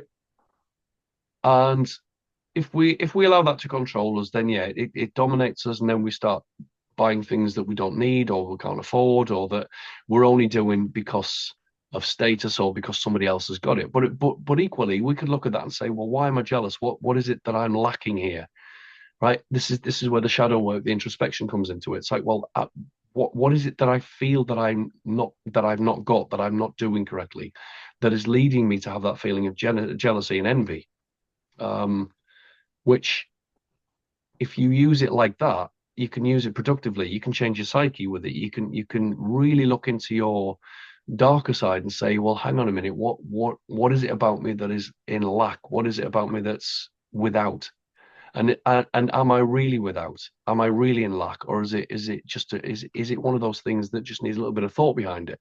Does that make sense? Yeah, yeah. Hmm. So, but I want right. So the reason I said to say Bible is because Yahweh in the Christian Bible, obviously in the Jewish Bible, well, the Jewish holy book, I'll call it that, the Torah, etc. He refers to himself as a jealous God. In one of the passages, and I can't remember which one, so I can't quote it Yeah, yeah. directly. He refers to his name as being jealous. So my name is jealous, for I am a jealous God. So if we had to take these seven deadly sins as a Christian tenet, as a Christian idea, then the idea that God Himself can be jealous. Now, I don't know what Yahweh can be jealous of. If He's the only God, if He's the only God that the Creator God, which again I would dispute. I've got a lot of material for the Bible that we can go into. What's He jealous of? Why is He jealous? What is God lacking? What is God feel deficient in terms of biblical literature? If you go back to lust, there's the Bible's full of lust. I mean, look at King David, for example. You look at Samson, obvious examples, right? Look at Joseph, lust, lust, lust. I mean, okay, so he could argue that Joseph denied it. He had more control over it. But the Bible itself, if we're on about Christian seven deadly sins, look at anger. Is Yahweh not a wrathful, angry God? Does He not do things like wipe out entire nations? Does He not wipe out entire populations by, say, triggering a flood, for example? That's an act of rage. That's an act of anger, and maybe I would say a rational response to problems that could better be resolved in using other methods. But just as an example, again, I'm not using this to offend Christians. I know Christianity is one of my favorite subjects, and they are oftentimes very easy to offend. But that's not what I'm doing here. I'm just pointing out. I'm just trying to say that if we really look at things, is this not hypocritical even for Christians to say that we have got these seven deadly sins, and yet their holy book, their God even, is guilty of the same? But then you could have a look at it another way and say that if their God is exhibiting these behaviors, these traits, these are very human traits. These are very animalistic traits. And we could take that off on a whole other tangent. I'm going to be good. I'm going to be good today for that one, because I want to try and stay on point as much as possible. But Yeah, we mate, could have you got just anything to add to that? well, we could just label the Bible as, or that aspect of the Bible as just one of many contradictions, and kind of leave it there without offending Swathes Bible. of, swathes of the population. I was going to Just say okay. Bible bashers, but well, that might offend somebody. And Well, it yeah. probably will. I'm going to put something out here. I'm going to put it. Mm. I'm deliberately going to mention this now, right? So this is probably going to shock the shite out of a load of people, including you, maybe. I go to church, right? I genuinely I go to church. I enjoy the sermons. I don't sing because that's just not me. I enjoy Yeah. the sermons. I enjoy the community there. I enjoy the conversations are amazing. Mm-hmm. The energy that you often find there is amazing. I'm not a Christian, or at least not in a traditional sense. Yeah. I'm a Christian. Esoteric Christian. Yeah, an esoteric Christian, right? And again, for anyone who doesn't know what that means, it's to do with the internal alchemy as well as the external allegory, the, the symbolism of the sun, for example, and going through the zodiac and things like that. Yeah. I find, I'm going to say the Bible as opposed to Christianity. I find it fascinating. It is a fascinating read. It is absolutely top notch as a piece of literature, or however you want to view that.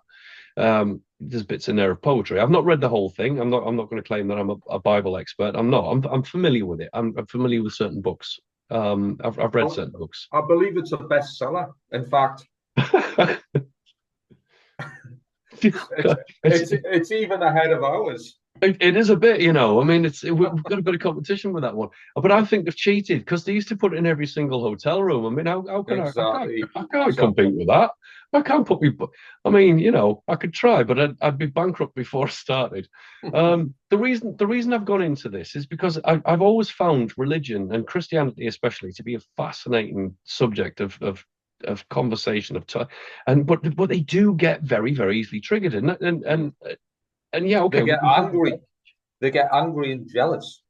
they do get angry and jealous. I Yeah. would say that they become very aggressive towards anybody questioning them. Oh Well, God, yeah, yeah. right. So, but then not all of them. Again, I'm using blanket statements here. Hmm. It doesn't apply to all Christians, genuinely.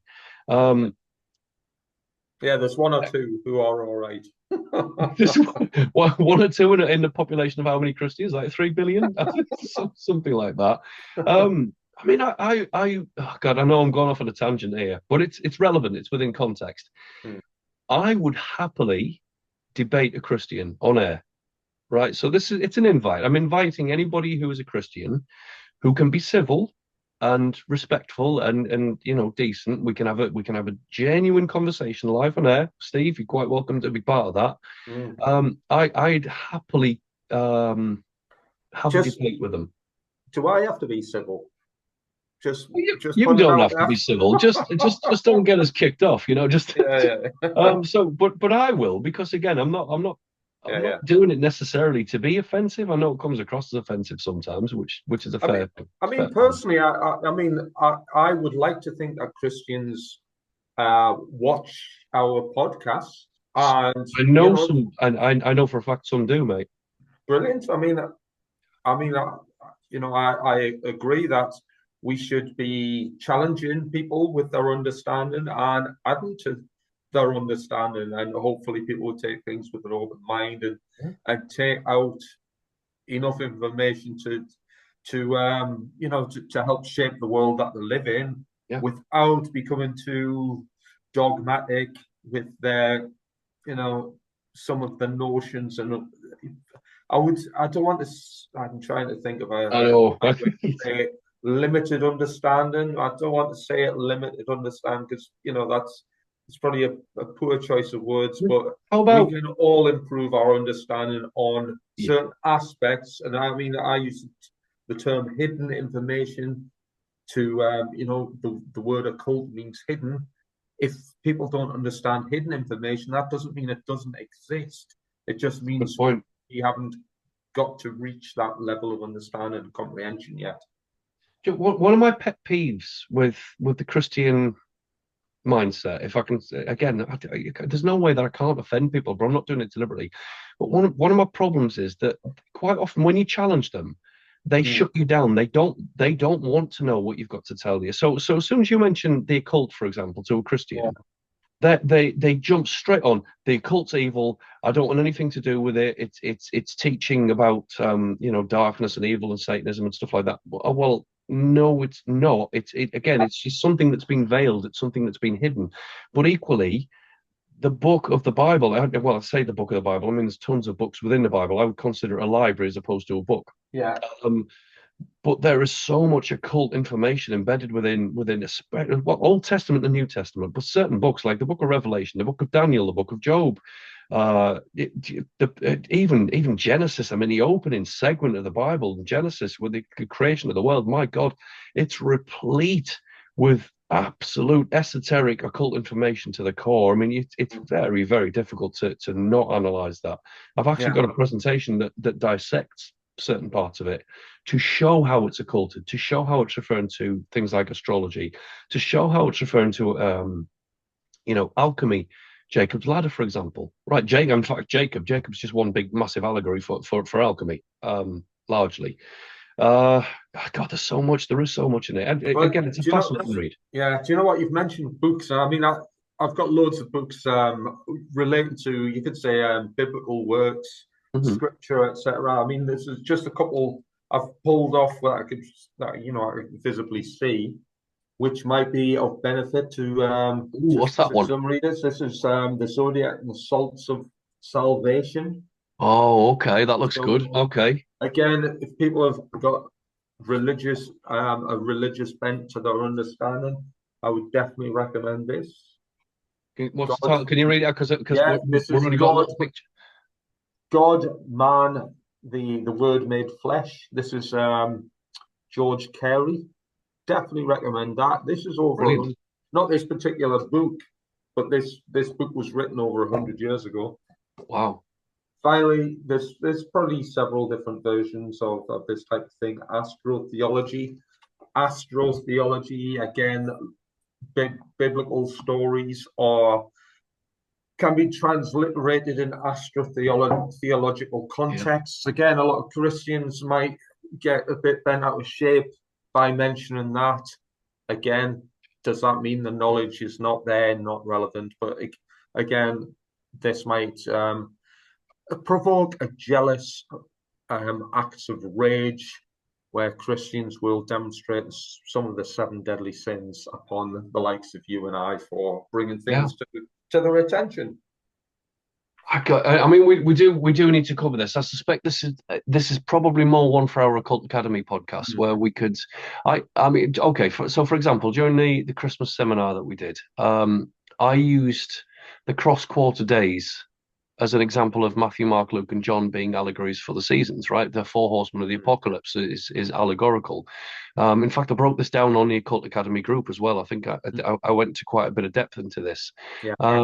And it's people say that it's part of the Roman religion. It's the Roman influence. They've merged and syncretized their pagan religions with Christianity, and that's why there's occult symbolism in there. Okay, yeah, largely that's true. However, it's also within the Jewish scriptures, the Hebrew scriptures, and things like that. It's embedded throughout that as well. So I would beg to differ. I think there's a lot of occult symbolism throughout, and I don't think it's evil in the slightest. I think it's very, very enlightening. I mean, one of my favorite books of the Bible is the book of Daniel, which we're told that divining and astrology and things like I can't remember the other words that they use, but basically it's magic, isn't it? It's mystical magical practice, and yet it's advocated for in the book of Daniel. But Daniel was a diviner; he was a dream interpreter. He was. I mean, look at the lion's den, for example, astrological symbolism. Leo the lion, right? So it's the midpoint, the point of his zenith, right? So okay, he's been in prison, but then he becomes, one of the highest court members to the king and things like that. So it's just, but so even in the Old Testament, you've got this all the way throughout, and it's fantastic. Anyone with an open mind, please look into this because I mean, it won't open your mind; it'll blow your mind. It's absolutely amazing. Yeah. And the I mean, more I look into it, the more fascinating I find it. I was just going to demonstrate this. This is the first book in I mean, this shelf behind me, or this book cabinet, this is all occult-based books. The first one I keep, and I deliberately keep this in first place, is Yeah. the Bible. Look at the thickness of that big boy. And Wow. Hold this on, is a hold on, hold on. You've got the yeah, so you that's the readers. Is that the Reader's Digest version of the Reader's Bible? Digest. It's the Reader's Digest illustrated edition, but it's based on the Revised Standard Version. But Keep talking. Just what 2 minutes. what Keep a talking. gorgeous book! This are obviously illustrated, but glossy pages. I mean, I'll be honest. I mean, I've had this for quite a lot of years. I don't even know if it's still available, but just it's you know I suspect it will be. Sorry, gorgeous book. there's a reason to me doing this. Sorry, and I've gone off camera for a minute, but Yeah, just to I mean, I'm going to just give a few examples just to show that I'm not in this to be deliberately contentious with Christians. And again, I know it comes across that way. Look, I've got 6 different versions of the Bible in my house. Six different wow. versions, so I've got King James English Standard Version. I've got the Jehovah's Witness New World Scriptures, which is quite interesting when you look at it like that. I've got here the Reader's Digest Story of Jesus. Yeah, It's and these are fantastic books. I mean, they're all illustrated as well. So I mean, just for example, you know, Yeah, yeah. That is, I know it's on a little screen, so maybe we can do a little bit of a review afterwards Mm. when I took the screenshot off the slides off. But here we go, the Reader's Digest Illustrated Guide to the Bible. How about Oh, that? wow. So I don't think Awesome. it's fair to accuse us of being ignorant to that particular religion. Yeah. I just find it fascinating. I really do. There's so much there, but equally, I think the point has been missed largely Yeah. with what's in it and why. Right, come on, camera, Yeah, back to me. mine's, we have mentioned various books. I mean, I am going to highly recommend. I don't know if you can see this one at all. I'll read Yeah, this out. This is another thick volume. I've actually got two parts to this, both yeah. thick books. So these weren't cheap either, quite expensive.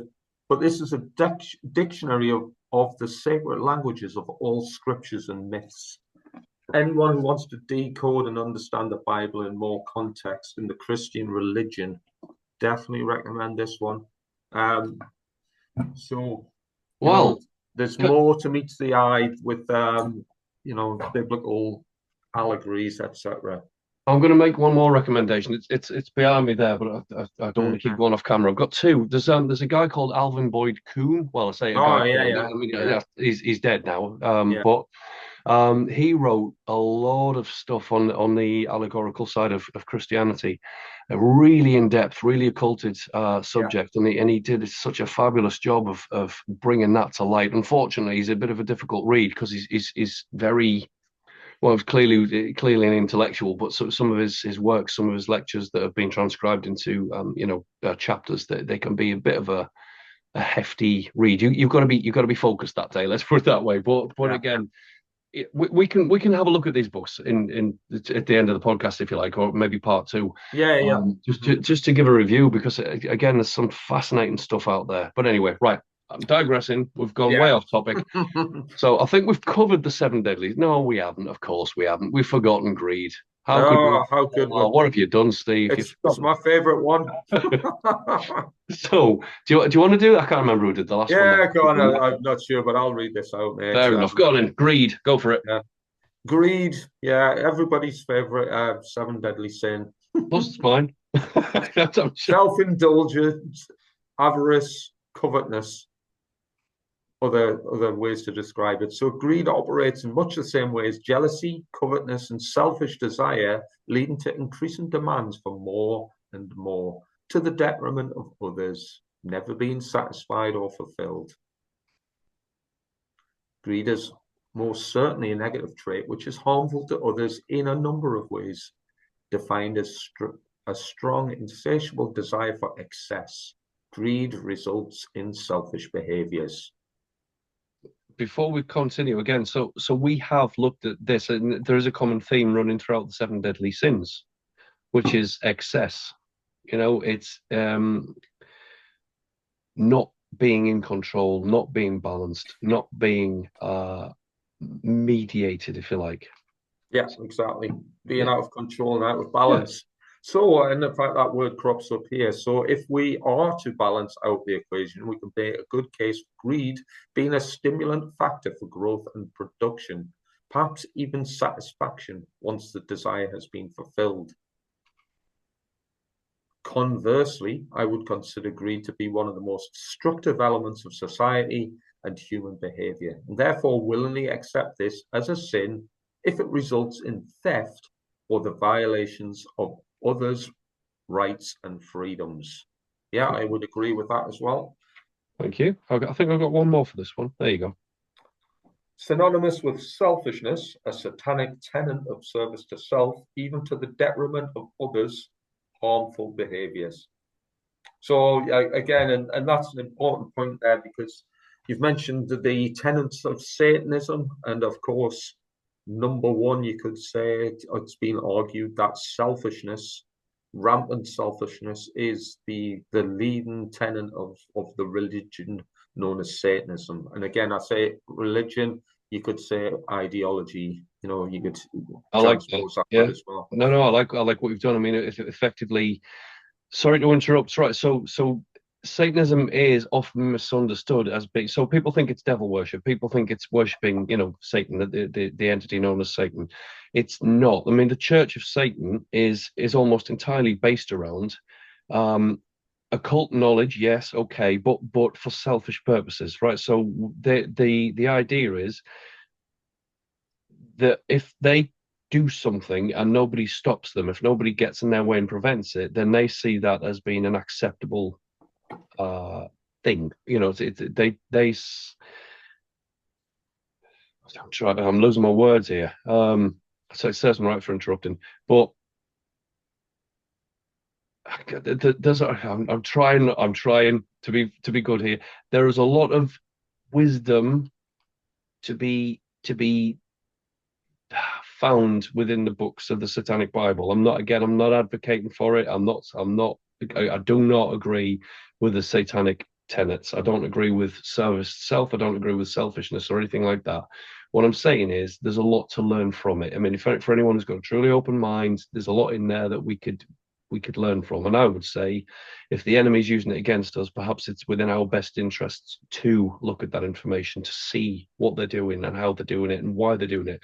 But this is a philosophical ideology as opposed to a religion. I'm gonna mention a guy that I listen to quite often. His name's Aaron Ra.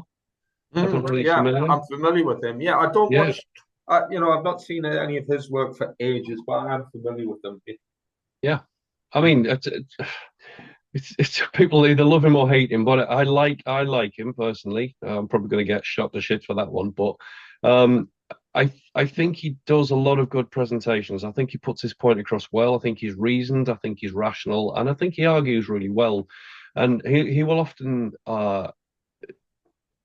use the stuff that we talk about here, such as objective natural law. He will look at that and he will say, well, yeah, as a Satanist, he would absolutely fall back on that and say, well, yeah, I understand how that works. Other Mhm. people do not. That's why they have the advantage, I guess, in terms of reasoning and arguing. But he will also, so if people come onto his debates or his shows or whatever and accuse him of being a devil worshipper or anything like that, he'll strike back straight away and say he doesn't have a belief system. He doesn't believe in the devil. He doesn't worship the devil. He doesn't accept Satan as anything other than an ideological premise for again, allegory, symbolism, whatever you want to identify that, probably psychological archetypes in a way. But Mhm. it's an ideology. It's a way of looking at the world. And so without Well, do you know coming what? across, yeah, You've mentioned it. Let's explore it a little bit more, simply go for it. because there is a couple of interesting points we can kind of extract from what you've been saying there. I mean, Yeah. it's an ideology. I mean, one thing I kind of stress in many of my presentations that this ideology is in fact probably one of the most prevalent ideologies in the whole of human society. Practically the whole of humanity has Satanism as an ideology that they may not even realize it. In fact, I would agree that most people probably wouldn't even consider it. That, Would you say it's so I would add to that it's a subconscious ideology that most people don't, again, so as you just said there, most people are not aware of the fact that they are exhibiting and alluding to satanic tenets. yeah. They're not aware of it. And us pointing that out is not advocating for it. It's us pointing it out, right? There's nothing, we're not trying to take you down a dark path or anything like that. All we're doing is pointing this out. Look, this is verifiable. People can go away. They can read the sources that we're referring to.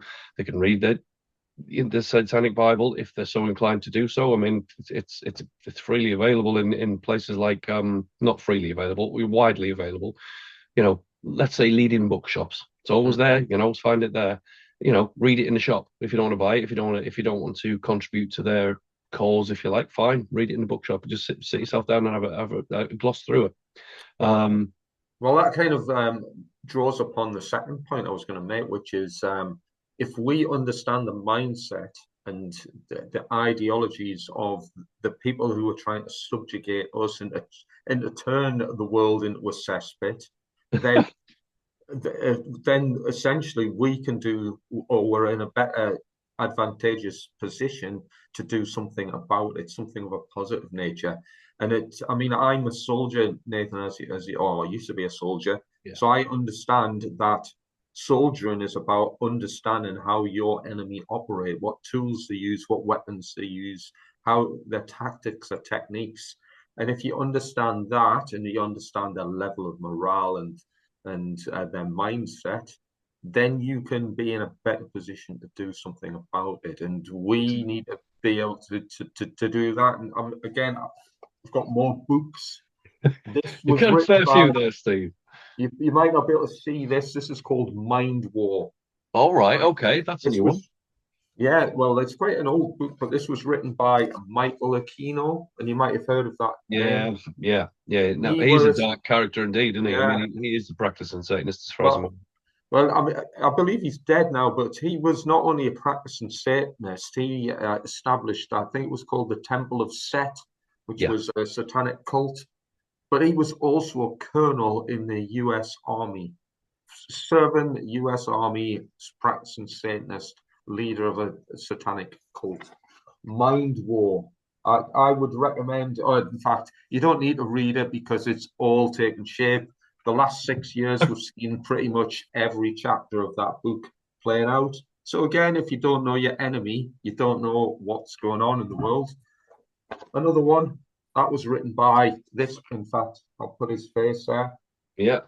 Anton LaVey, The Satanic Witch. Again, you want to know what's going on in the world? Well, they've told you for years. But again, if people are reluctant to read this kind of information, or because it might affect their Sensibilities. yeah, their sensibilities or whatever, well, all people are doing is putting themselves at a disadvantage. And again, we are occultists, so that means we consider information, we look at hidden information, so we can make a more balanced understanding rationale behind what's going on in the world in order to affect it for the better. Yeah. So, so we need to explore all these avenues of inquiry. Well, if we want to look at another source, I mean, let's take the Chinese, the art of war, Sun Tzu, right? Yeah.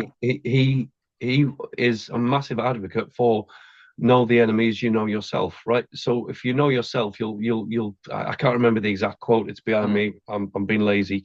You'll win 50% of the battles. If you know the enemy but you don't know yourself, you'll win Mm. maybe 50% of the battles.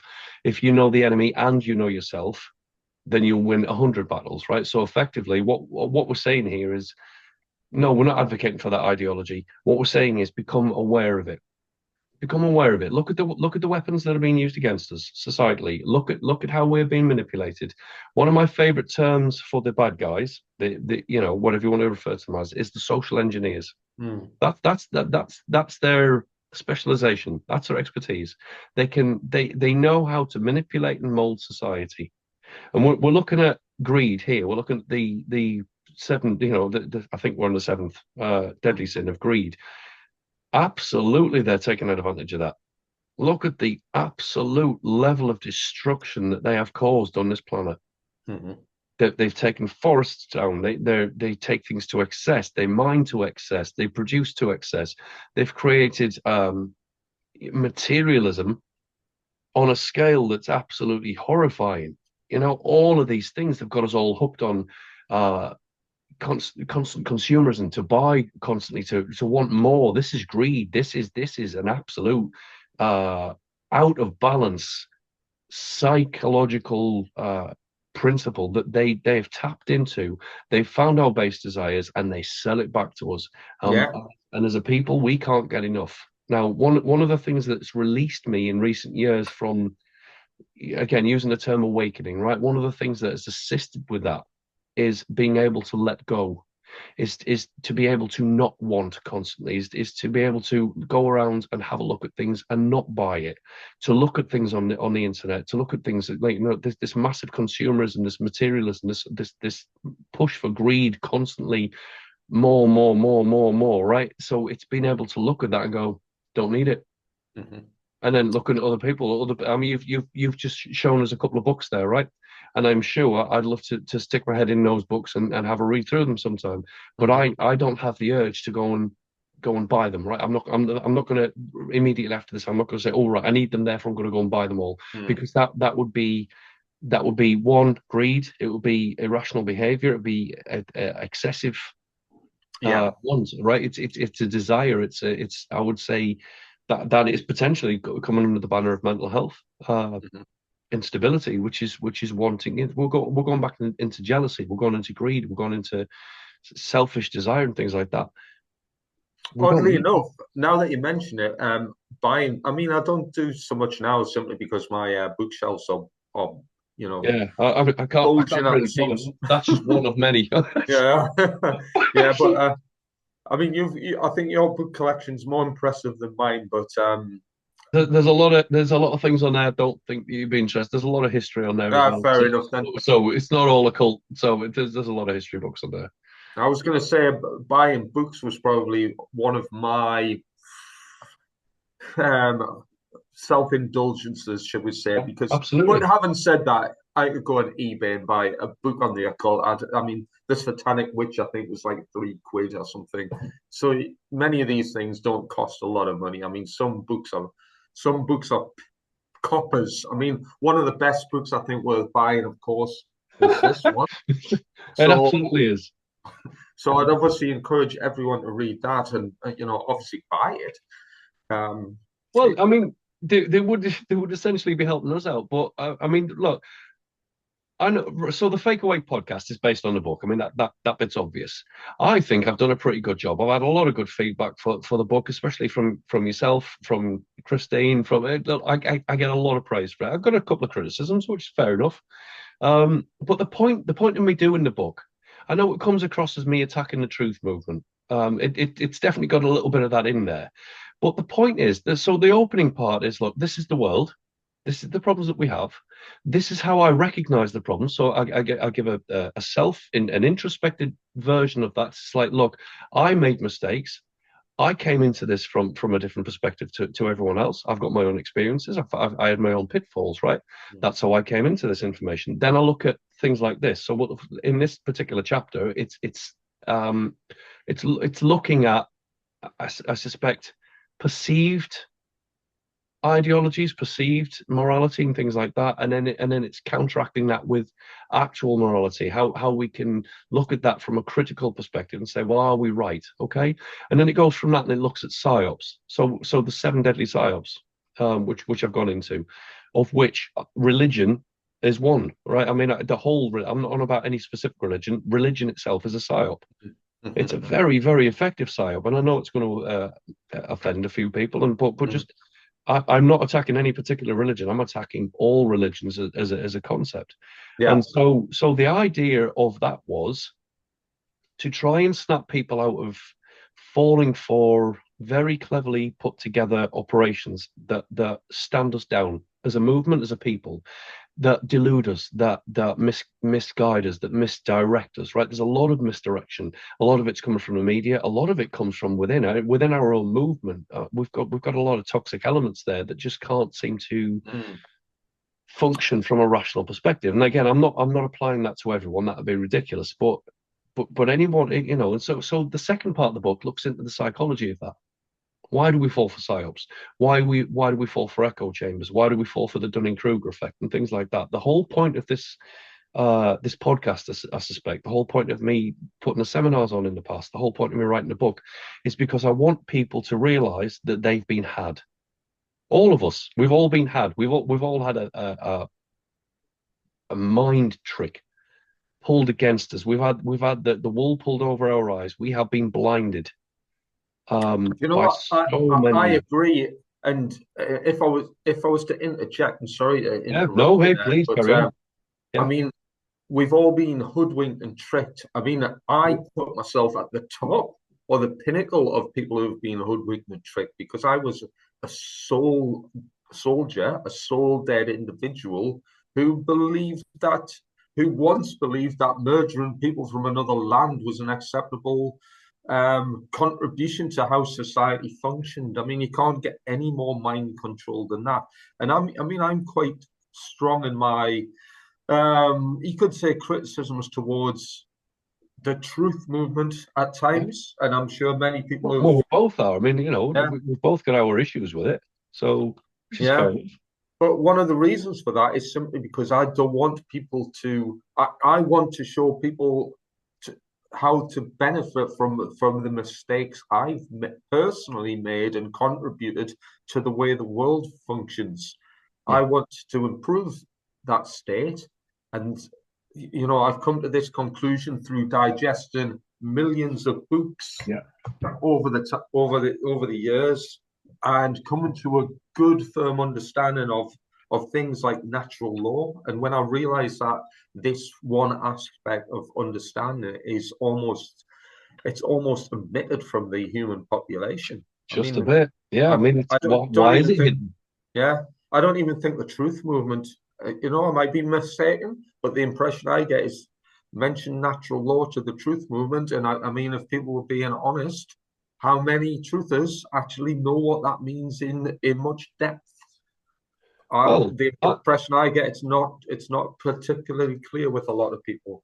it's not, again, I'll add to that as well. I'll expand on it because you mentioned natural law to a couple of people. Well, no, to a lot of people, Mm, and they'll say, "Oh, common law." Well, no, common law is based on the back of it. It's a fairer system politically, but common law and natural law are not the same. mm, There are different parts to natural law. So you've got what I refer to as hermeticism, or the hermetic natural law, which is your seven hermetic principles.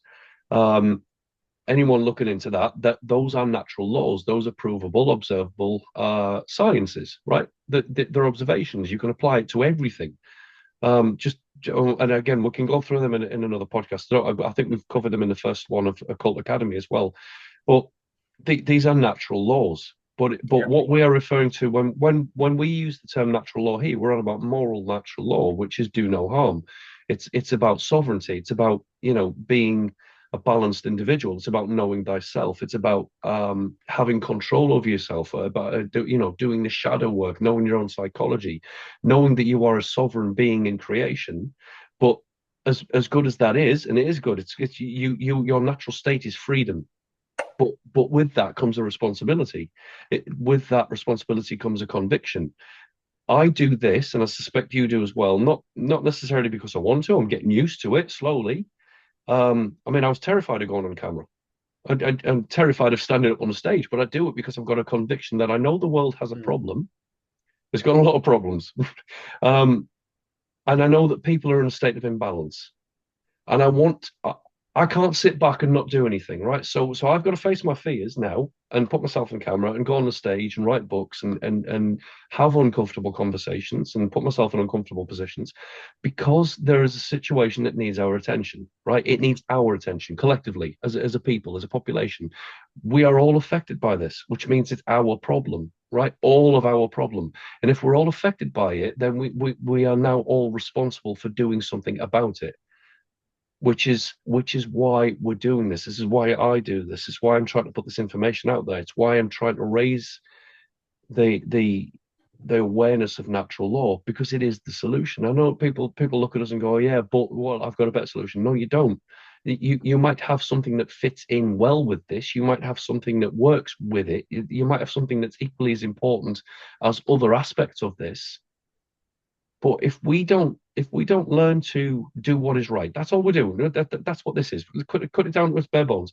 Do what is right and do not do what is wrong. Right? That's as simple as it gets. Now, what the government are doing, what the various religions of the world are doing, what the banks are doing, is wrong. They're taking advantage. They're leading us into excess. They're leading us into imbalance. They're taking advantage of our psyche, of our base desires. They're using it and they're weaponizing it against us. Right? So that is an act of harm against all of us equally. It's an act of harm against the planet itself. So what I would say is become aware of that and stop complying with it. Stop mhm. complying with it. I had a chat earlier. There's a gentleman that lives on the sister, and he's all right. He's a lovely chap, but he walks his dog quite often. But he's absolutely insistent that all the problems in England are to do with Keir Starmer. And I've repeatedly said to him, Starmer is not the problem. He's a product of the issue, right? Yeah, I'm not saying he's not problematic, but he's not Mm. the cause. He's a tool being used, and he's doing his Exactly. job well. If you want to look at it objectively, he's doing his job well. He's bringing in the agenda, and he's fooling those that don't know what the agenda is. That he is the one responsible. That he's the buffoon. That he's the tyrant. No, he's not. I mean, he is a tyrant, but he's just doing his job. And Yeah. so, are we going to continue to be misdirected and blame the wrong people and blame the consequences instead of the causes, or we could look at the cause and say, right, okay, part of what is going wrong here is that we keep complying with this shit, right? If we stop complying with it, it loses its momentum.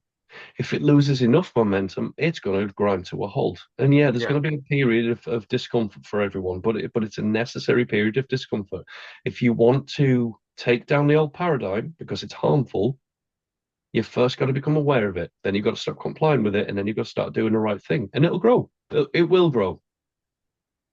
Yeah, I'm confident that more people will come, reach these conclusions. But Yeah, I mean, there's a couple of points, that you've mentioned that one thing I'd like to mention based on as a kind of response to what you've mentioned just in your dialogue there is you are at stage 3 of the trivium. You are at the wisdom stage where you're putting actions in the world in order to impart um, behaviors and conditions that's going to change things for the better. I mean, one of which, of course, is you've written a book which is helping to explain certain terminology, certain aspects, certain dynamics, such as natural law, to a wider audience. And of course, when people come to this realization, this understanding, and the impression I get, there's a lot of people, and I'm just gonna broad spectrum this by saying truthers really truth. The book's yeah. probably, if it's going to sell, it's going to sell to truthers more than probably the I general suspect. public. Yeah, I suspect. As a guess, Yeah, sadly, the truth movement aren't receptive enough or knowledgeable enough on what natural law is all about. And I mean, until this changes, the world will never change. The only way it will change for the better is when more people are in receipt of this understanding, this occulted level of information. We all, we've said this a million times. The word occult means hidden. What's hidden? What's hidden from the general population is the ability to become sovereign and autonomous and to live a life of freedom in peaceful coexistence. Why? Because that's based in the truth, and there's no money in the truth. So you don't have it's to tell me that. I'm very well aware there's no money in this yeah, particular. yeah. But Unfortunately, but for the people who are power hungry, for the people who yeah, have allowed selfishness to become a leading ideology of their lives, the Satanists, the satanic leaning individuals who hold ownership of how the world functions, they all want to embellish themselves in greed, in desire for money and power. yeah, More so power. Most of these people are rich beyond their wildest dreams. They don't need any more money. They're not bothered if their book doesn't sell. They're just, all they want is the power, because what else is there when you're a billionaire or a trillionaire? What else is there? yeah. It's a case of, we just want to garner power because we want to become gods on earth. And that's what we're Essentially, allowing people yeah, to become. And it's funny because I mean, we've knocked kind of truthers a fair bit, we've knocked Christians a fair bit, but I get a lot of, I'm not going to say abuse, but I get a lot of mm, criticism or comeback or negative feedback from a religious audience yeah. who will say to me that I'm ungodly, and they believe in Really, God, and loads that will say, I believe in God, I put my trust and faith in God. mm, Well, natural law is God's law. So right. if you put your trust and faith in God, why don't you follow the principles that He's laid down and written into the fabric of creation? God's law is natural law. The laws of creation, the laws written by the Creator, follow it, and demonstrate your obedience or your faith or trust in God by following the principles that He's laid down in stone. You know, I mean, right, okay, a I don't couple of get things. it. I'm gonna add to that. First of all, thank you very much for the compliment there. But equally, I'm gonna bounce it back to you, not because I'm being sycophantic, but you equally are doing the work, right? So you were also at stage three of the trivium. Personally, I feel like I've got imposter syndrome, right? So I feel there's always more to know. I never feel as if I've got sufficient. It's like I'm not an expert in anything. I know what I know. I know a lot of stuff, but I don't know enough, right? But what I do know, I'm trying to get out there. I'm trying to action it. I'm trying to do it for the right reasons, to get it out there for the right purpose, which is I don't want to live in a world that is being destroyed. I don't want to live in that. I don't want to be a slave. I don't want to be enslaved. I don't want to lose my rights. That's why I do this. And so okay. So potentially, yeah, we are in stage three, maybe early stage three, fine, but we're active. We're taking what we know. I'd like to think the pair of us have got a decent amount of discernment. We can certainly see through a lot of the shit, right? We can see through a lot of the traps, the mind traps, the psyops, the usual stuff that's thrown at us. I'd like to think, and well, I know from obviously we've had a lot of conversations, spent a lot of time together.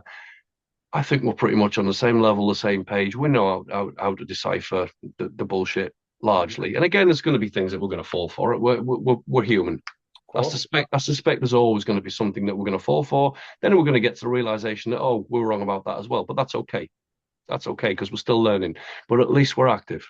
Um, just so thanks for that. First of all, that was really kind of you to say that, and so I appreciate that. And so what I would like to see is more of that. There are so many people that we are familiar with personally that we know that I suspect are at this level, right? And they're not really doing anything with it. And it's okay. Some people say, yeah, but I go on Twitter or I go, well, X, whatever they call it these days, or I go on Facebook and I do this, I do my rants and I do my keyboard warrior duties and all that. Okay, fine, that's good. Keep doing that.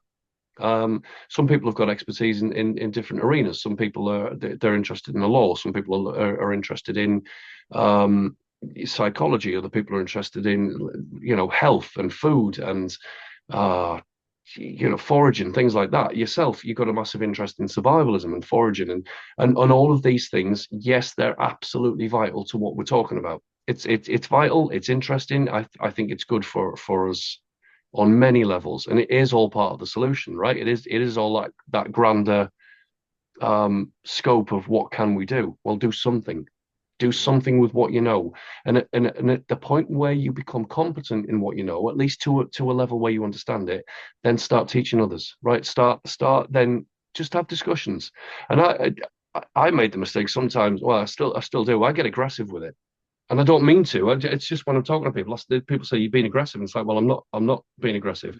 I'm just passionate about this. I want to convey to you what I know so that you then understand it. And then you can then take that and then other people can understand it and they can apply it. But then what you've towards what you were saying at the end there about being accused of, I mean, I know you've been accused of being a Satanist. Which Mhm. is bullshit. So for anyone watching, he's not. I know the guy well. He's not. Neither of us are. He's about as far from that as possible. I mean, he's opposing it. It's just that people obviously mistake that and they say, oh, well, he's dark. No, he's not. He's exposing the darkness. We have to expose the darkness. Some of us have had to go into the dark, and it is bleak, and it is depressing, and some of the stuff will give you nightmares. Well, some of us have been there, some of us have looked into it, and yeah, you have to because otherwise you're not going to get a fuller understanding of this. It doesn't work by ignoring it, right? You cannot simply ignore a problem into non-existence. It doesn't work that way. If you ignore a problem, it builds, it grows, it gets worse, it gets out of hand, and then suddenly you've got the world that we've got. Mhm. So yeah, I'm familiar, especially with I'm not going to mention her by name, but I had an argument, let's say a heated debate with an elderly Christian lady. And she's lovely, there's no I don't have a vendetta or a hatred against, nothing like that.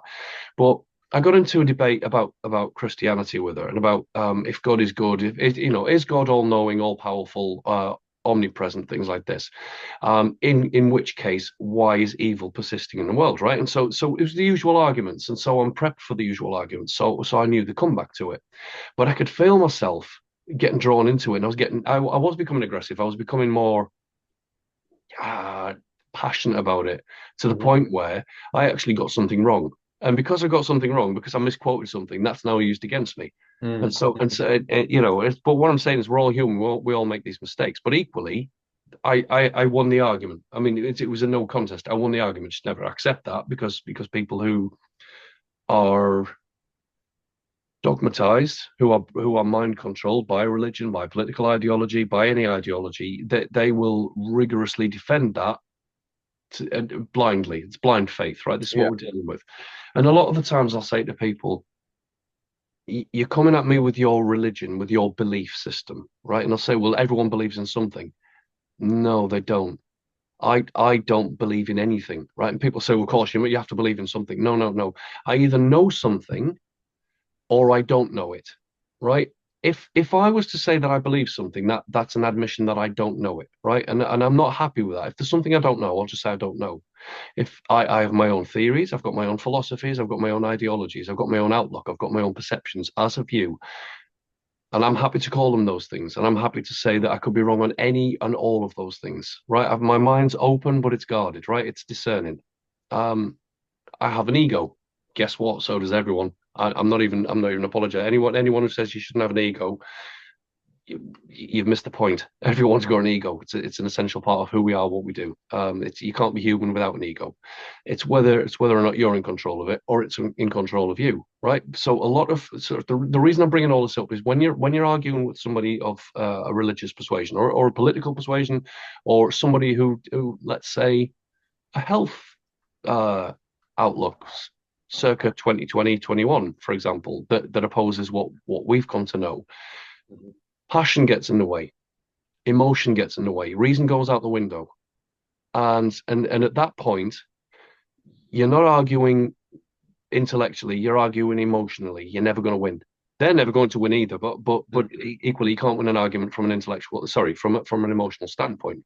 And so part of what I'm trying to do here is which I've mentioned to you in the past, is emotions are fine. They've got their place.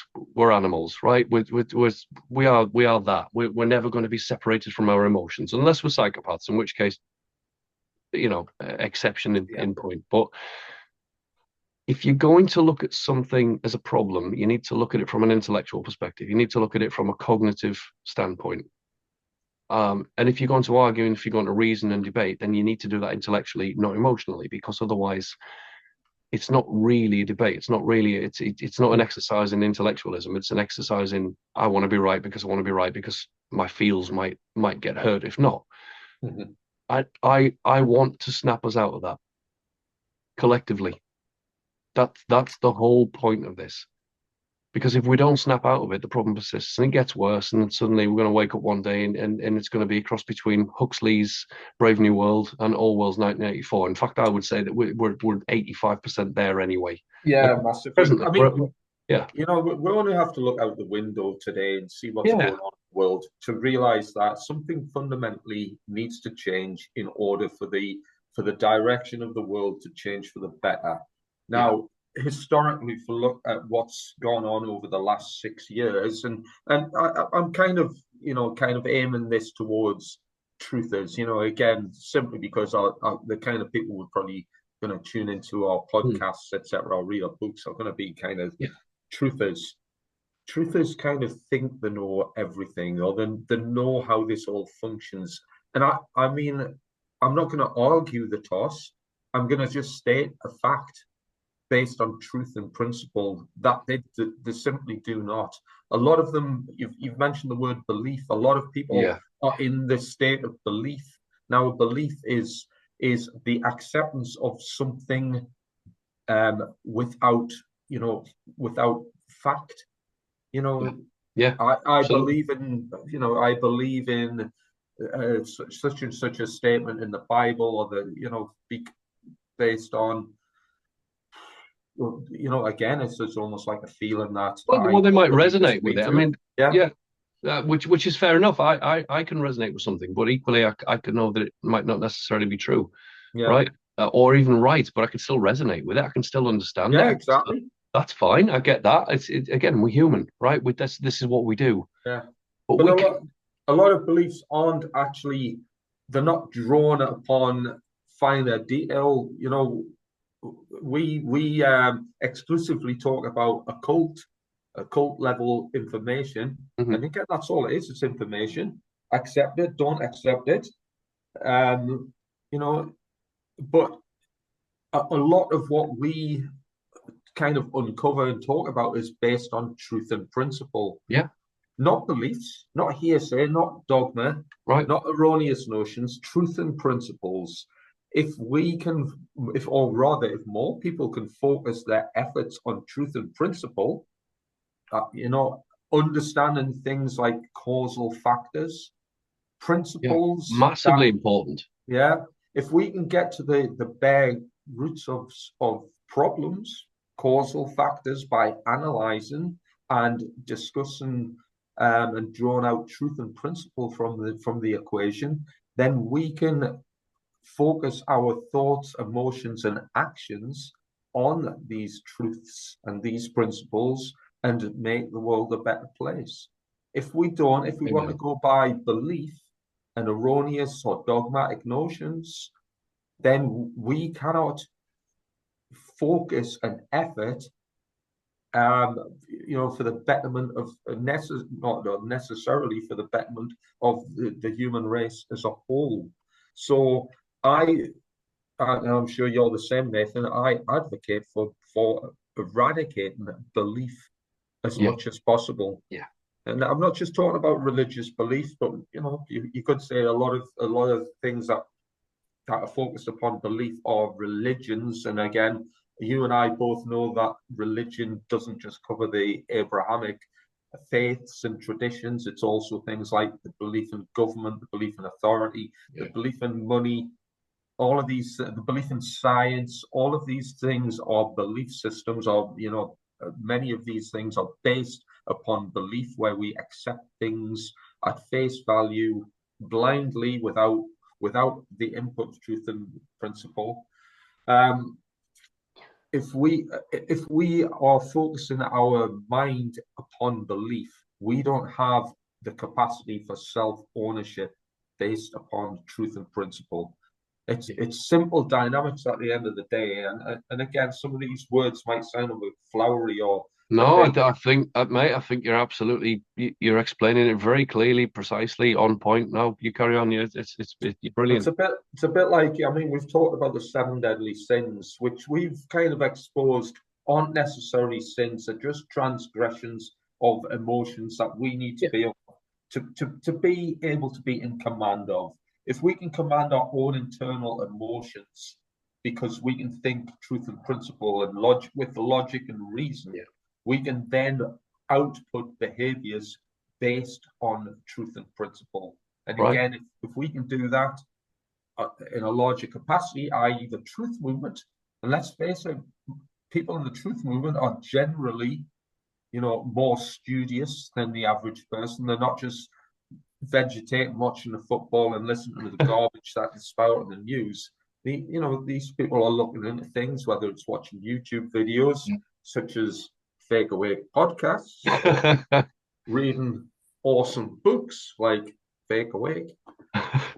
And I'm gonna have to start paying you for this. This is like advertising central. yeah, or just analyzing things in more depth, such as I Yeah. want to know more about religion and scriptures. Well, I'll buy a 50 quid book and read all about it and uncover some of hidden information, these secrets, this stuff that's kept under lock and key, so we're not exposed to this, and mind controlled by the social engineers who try to take a wrecking ball to our understanding by what's the word, infiltrating our weaknesses. So, the weaknesses of the Well, seven they states. weaponize them. I mean, again, yeah, they're absolutely infiltrating our weaknesses, but I would say they weaponize them and then sell them back to us. It's I mean, it's genius. It's evil genius, right? And again, It I'm is, not it's advocating for it, but hilarious. my God, they're good at it. It is hilarious because a lot of us, and again, I'm kind of generalizing here. Truthers are still buying into the same system that's oppressing them, and they even know that it's oppressing them. I mean, I'll use the argument of Mr. DJ Trump.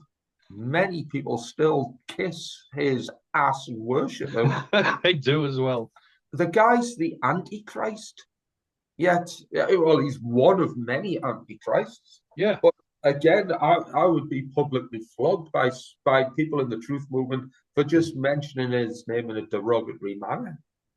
Well, he is one that stood out to me recently, right? So he was known as the president, the peaceful president, the one who didn't want to go to war, right?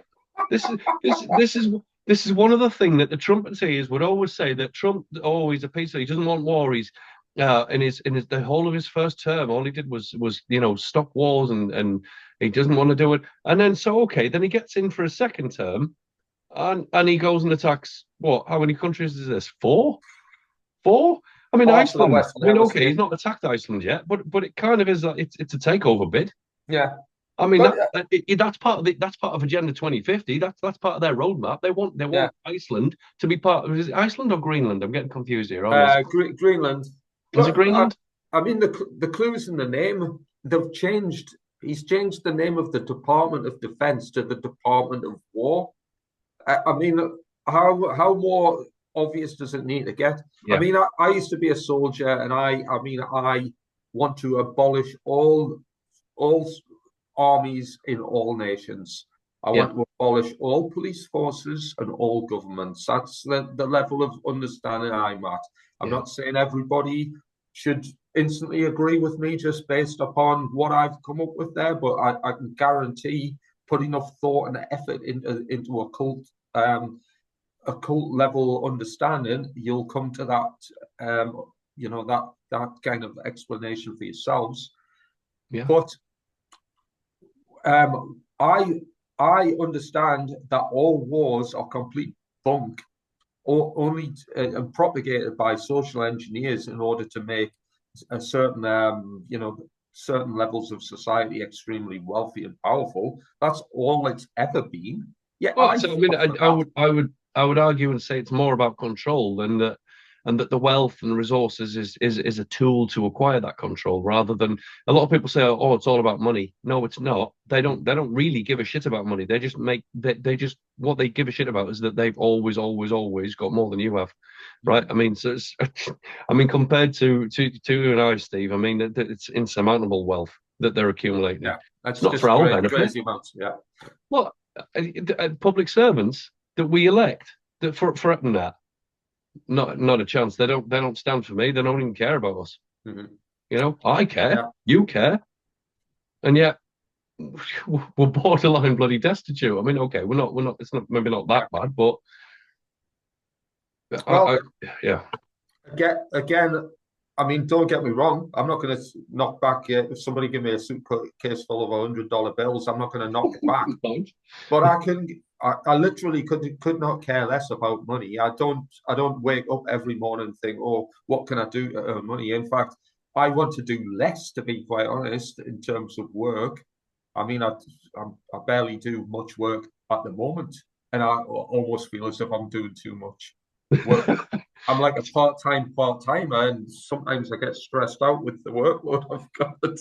But it's but in. I mean, you've got an eclectic mix there, mate. It's so I can kind of understand how you get yeah, a bit exhausted with it, but um, all of this. So I guess what we're trying to say is, I mean, especially with Trump and the QAnon thing. I mean, how the hell that's still a thing is beyond me. I mean, I called that one out straight away. I know it sounds a bit arrogant, but I saw that and I went, yeah, right. Yeah, come yeah, on, please. There's people working for us internally, and we're winning, even though everything yeah. seems to go against them. Come on, go. I mean, come on, Well, really. And people Trump, used to Trump's a good guy. Come on, no. when I used to try to explain to people about how this secret military organization that's doing good for mankind behind the scenes. Yeah. And I would explain to people my background in the military, and that literally say to my face, "Well, I don't know enough. I don't know enough." Yeah. You know, when Whilst they're deciphering cryptic bullshit messages that's almost chapter and verse, and it's just like, well, yeah, none of it makes any sense. Oh yeah, but it doesn't. No, no, no, no. What you're dealing with here, I mean, it must be insulting to you. You had, I don't know how much I can say, but you had a fairly high level of clearance and authority. Is that fair to say? yeah. Um, I think perhaps on that premise alone, you know what you're talking about. I think if something was going on the inside, I think you might know a little bit about it because somebody would have said something within the ranks, right? Do It, you know it what? Even if they didn't, I would have at least a semblance of understanding of how the whole system works as a whole. And the stuff that would, the QAnon military white hat operation was absolutely farcical, beyond compare. I mean, I couldn't see one sensible indication that was viable in any way, shape, or form. It was comical. Yet people were telling me I didn't know what I was talking about. I mean, well, I mean, you've been accused. I know the people that you're referring to because I've had a fair amount of arguments with some of them, and so their defenses were being negative. We're being close-minded. We're too skeptical. We are. I mean, take any number of ad hominem attacks against us because they can't argue. They don't reason. I mean, and again, you and I have argued with certain people in certain groups that you just can't get through to them. I mean, so it does devolve into attacks. It's and we've both done it.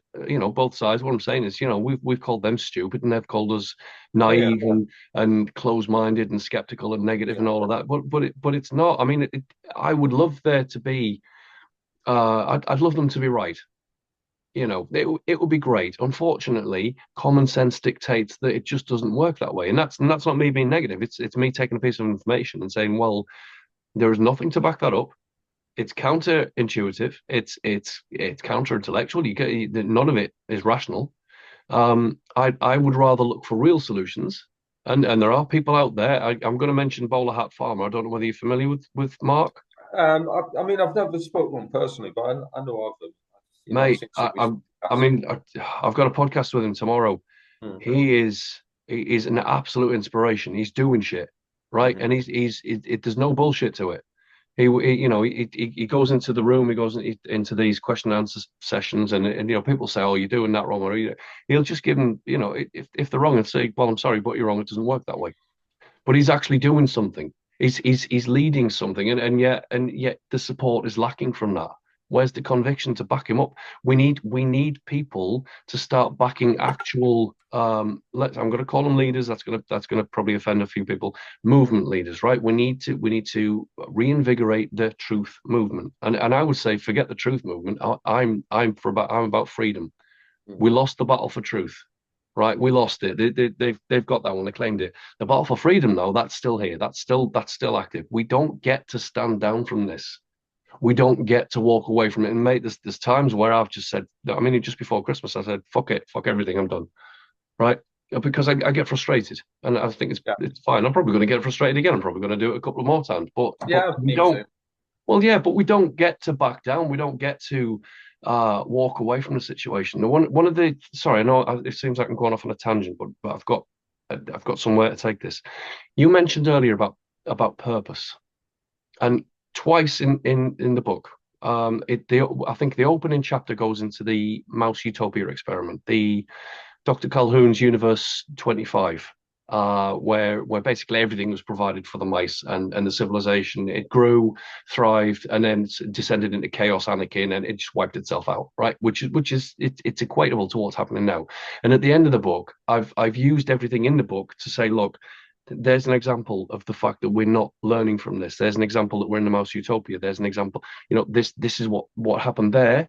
And yes, we're not mice. I get that, but our behaviors and are quite succinctly similar to it. In fact, disturbingly similar. It's going the same way.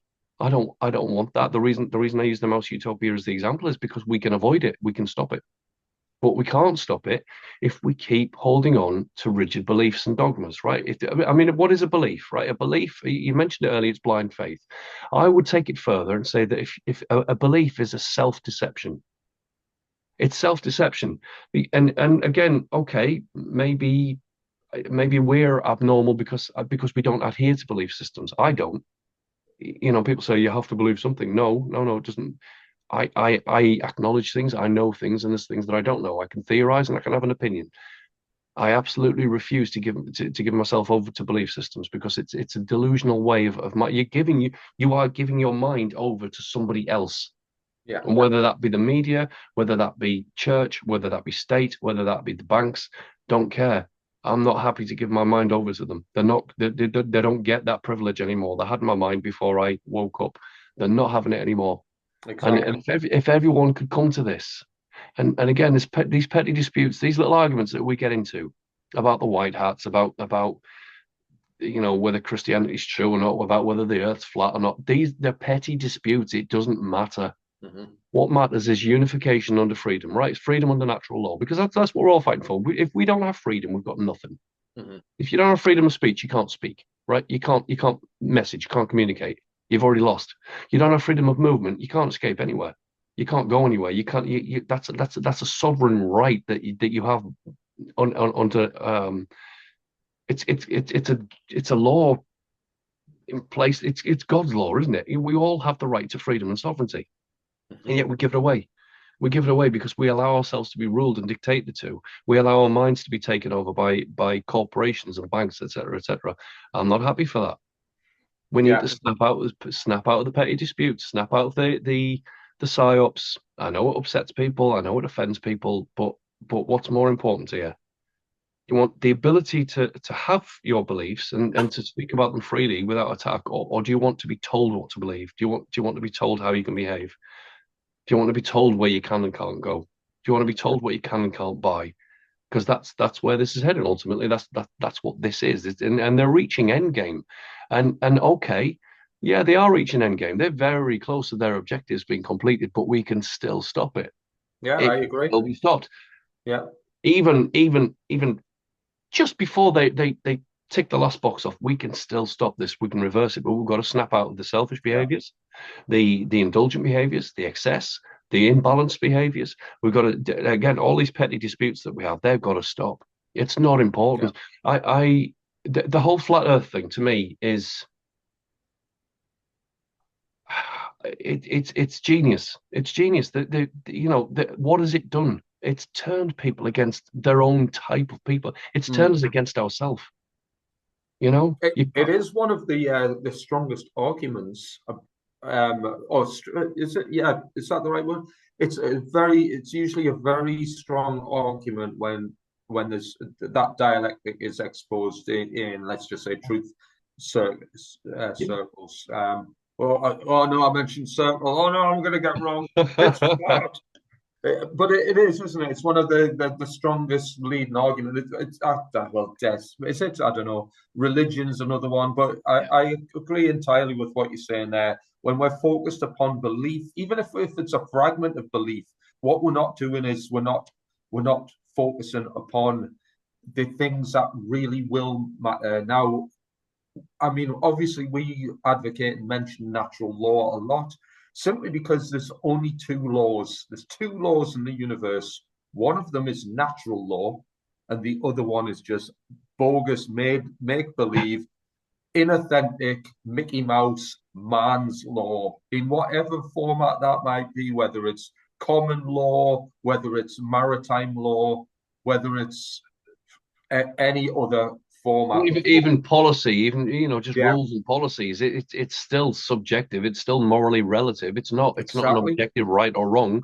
It's just It's I mean, just made up. It's made up by man because man believes that his law, his his his principles come before the creators.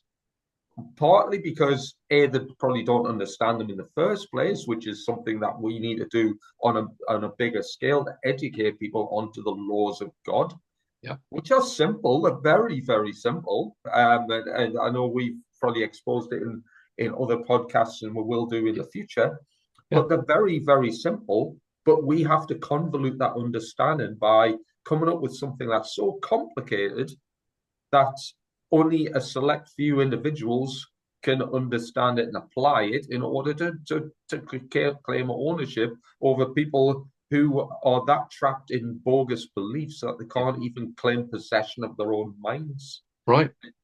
So we need to drop beliefs and replace it with truth Absolutely. and principle based upon logic and reason. Yeah. And if we look at things with logic and reason, we can come to the conclusion that beliefs are completely unnecessary. Why would you need a belief when you can just have the facts, when Yeah. you can have the truth? But then people will come back to you and say, we have the right to believe what we want. Yeah, you do. I don't dispute that at all. You Yeah. you do have the right to believe what you want. What you don't have the right to do is subject us all to your beliefs and stand us all back whilst you're believing in fairy tales. But I don't care if you believe in fairy tales. I Yeah. hope you enjoy it. I hope it brings you peace and joy and whatever. Just put the important stuff first, prioritize. Let's deal with the important stuff, and then you can believe what you like. You can do what you like as long as you're not committing harm. I couldn't care less. Yeah. I just and it is that simple. Yeah.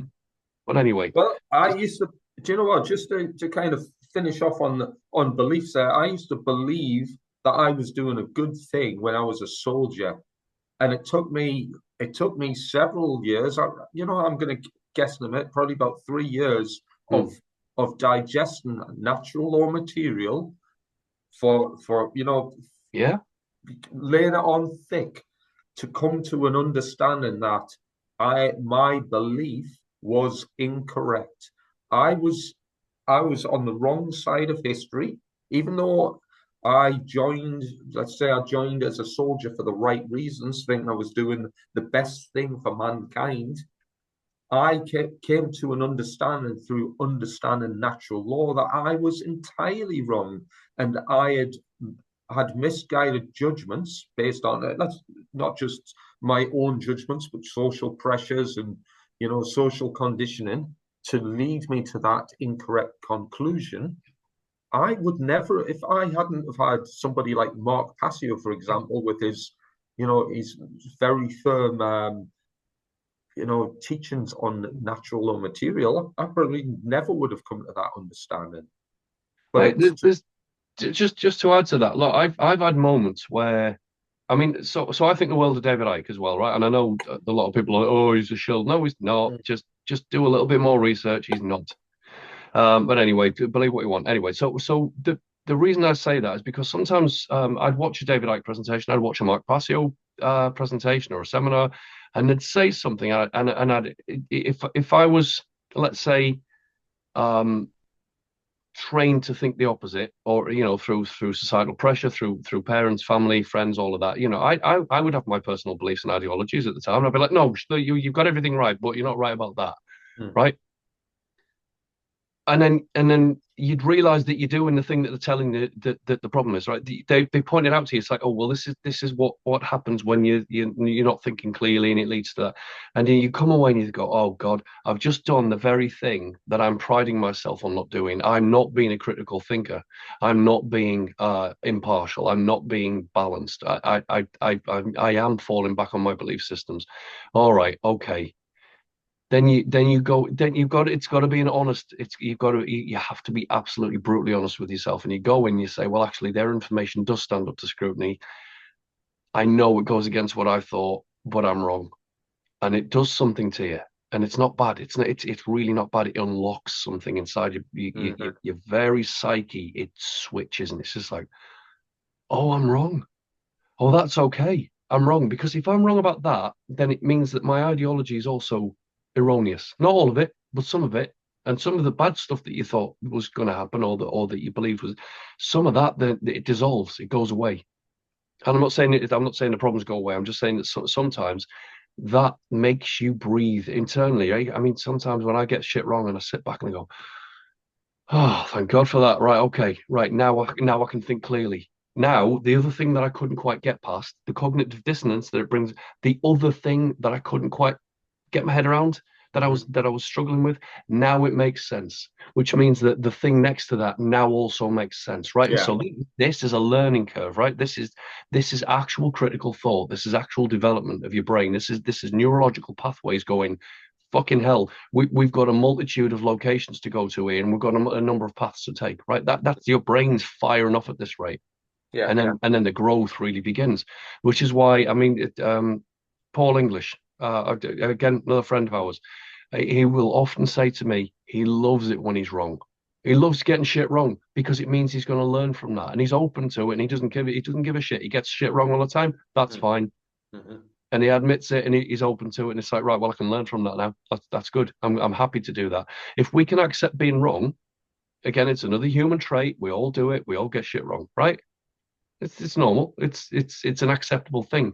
But the thing that isn't generally accepted is the admission of that. It's the awareness of that. People don't want to be wrong, so they refuse to accept it, even when they know subconsciously deep down that actually it's not quite right. But then they go straight back into their belief systems. It's like, no, right, snap out of it. hmm Snap out of it. Because the way to victory, and again, that could be a Kabbalistic statement. I could be talking about Kabbalah at this rate. I could be talking about internal psychology. I could be talking about sociology. I could be talking about global affairs. Snap out of it. You know, realize that it just doesn't always work the way that you think it does. You don't know as much as you think you do, and it's not a bad thing. hmm Anyway, I think, sorry to cut that short, but I think we've gone way over yeah, um, our designated time slot. So what I'd like to do is if we take a break here and we can pick this up maybe tomorrow, yeah. and And we can go into just are you all right with that? I mean, it doesn't have to be tomorrow. yeah, no, that Yeah, makes perfect sense. Someone can talk about the real seven deadly sins. the real Yeah, seven, which are fascinating. I mean, I've got the presentation there; it's all ready. We can just go straight back into it.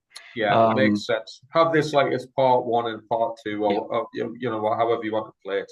Yeah, Yeah, I'd like to do that. And again, I mean, I'm all right with the length. I mean, we if people are not comfortable with the 3 hours, I'll try and edit it down as much as I can. Maybe I'll put yeah. some shit out there if I can figure that out. I, Um, I mean, perhaps we can ask any viewership, you know, mhm. what their thoughts are. Is this too long? Would you prefer something Yeah. shorter? You know, Well, I mean, the even then, even if they do prefer something shorter, it's fine. I mean, we can do the long form video and just edit it down a bit, and yeah. I'm fine for that. So yeah, please, people, if you give us a little bit of feedback, I don't mind either way. hmm Whatever works. Again, it could be edited. It's a learning process. I mean, I've got Holly, who's also doing editing for me as well. Oh, brilliant. Um, so she seems to be quite good at that, and it terrifies the life out of me because it's there's so much to learn with the editing process. But either way, just let us know what you think. Just give us your thoughts. But that being said, I think we'll call this part one of the seven deadly sins. So part two is going to look at the real seven deadly sins. And then part three, which might be amalgamated with part two, looks at the seven noble virtues of right behavior. I forgot what the bloody hell they call what I've called it, but it largely the third part is a solution based approach to like it's a psychological solution based approach to dealing with what we think we know and how we're acting and things like that. So I think in the last one of this we did the seven deadly mindsets. It was seven deadly mindsets. Mm. Yeah, so it's the counteraction to that. It's the Ah, that's right. solution Yeah, yeah, based approach. So it's like for every deadly mindset, there's a noble solution to that. It's like, well, how do you counteract that? So for anyone looking for solutions, we do have a lot of them. Hopefully we can put them into context and give examples and all of that. Right, I'm going to stop yapping. Hope you've all enjoyed that.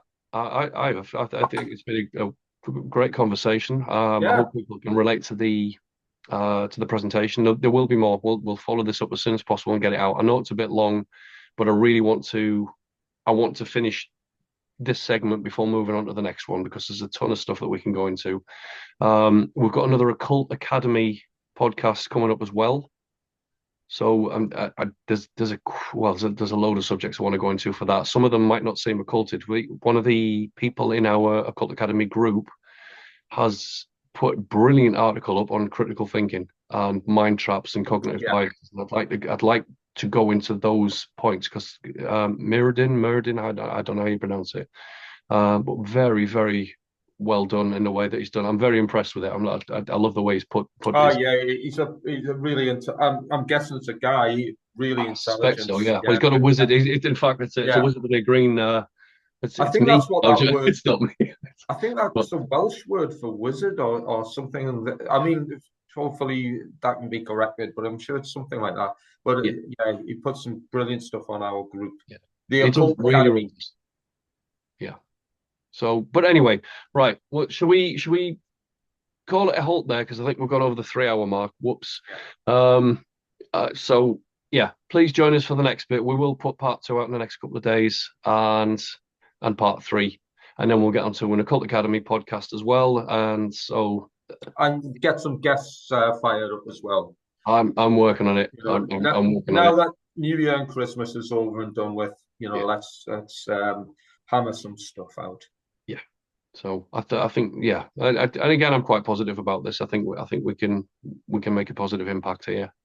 Yeah, And if people are receptive to it, again, Kabbalistic terminology, receptive. I mean, Kabbalah is to receive, right? It's to receive knowledge. It's to receive insight and to enlightenment. receive and reveal, and I think that's what we're kind of doing here, isn't it?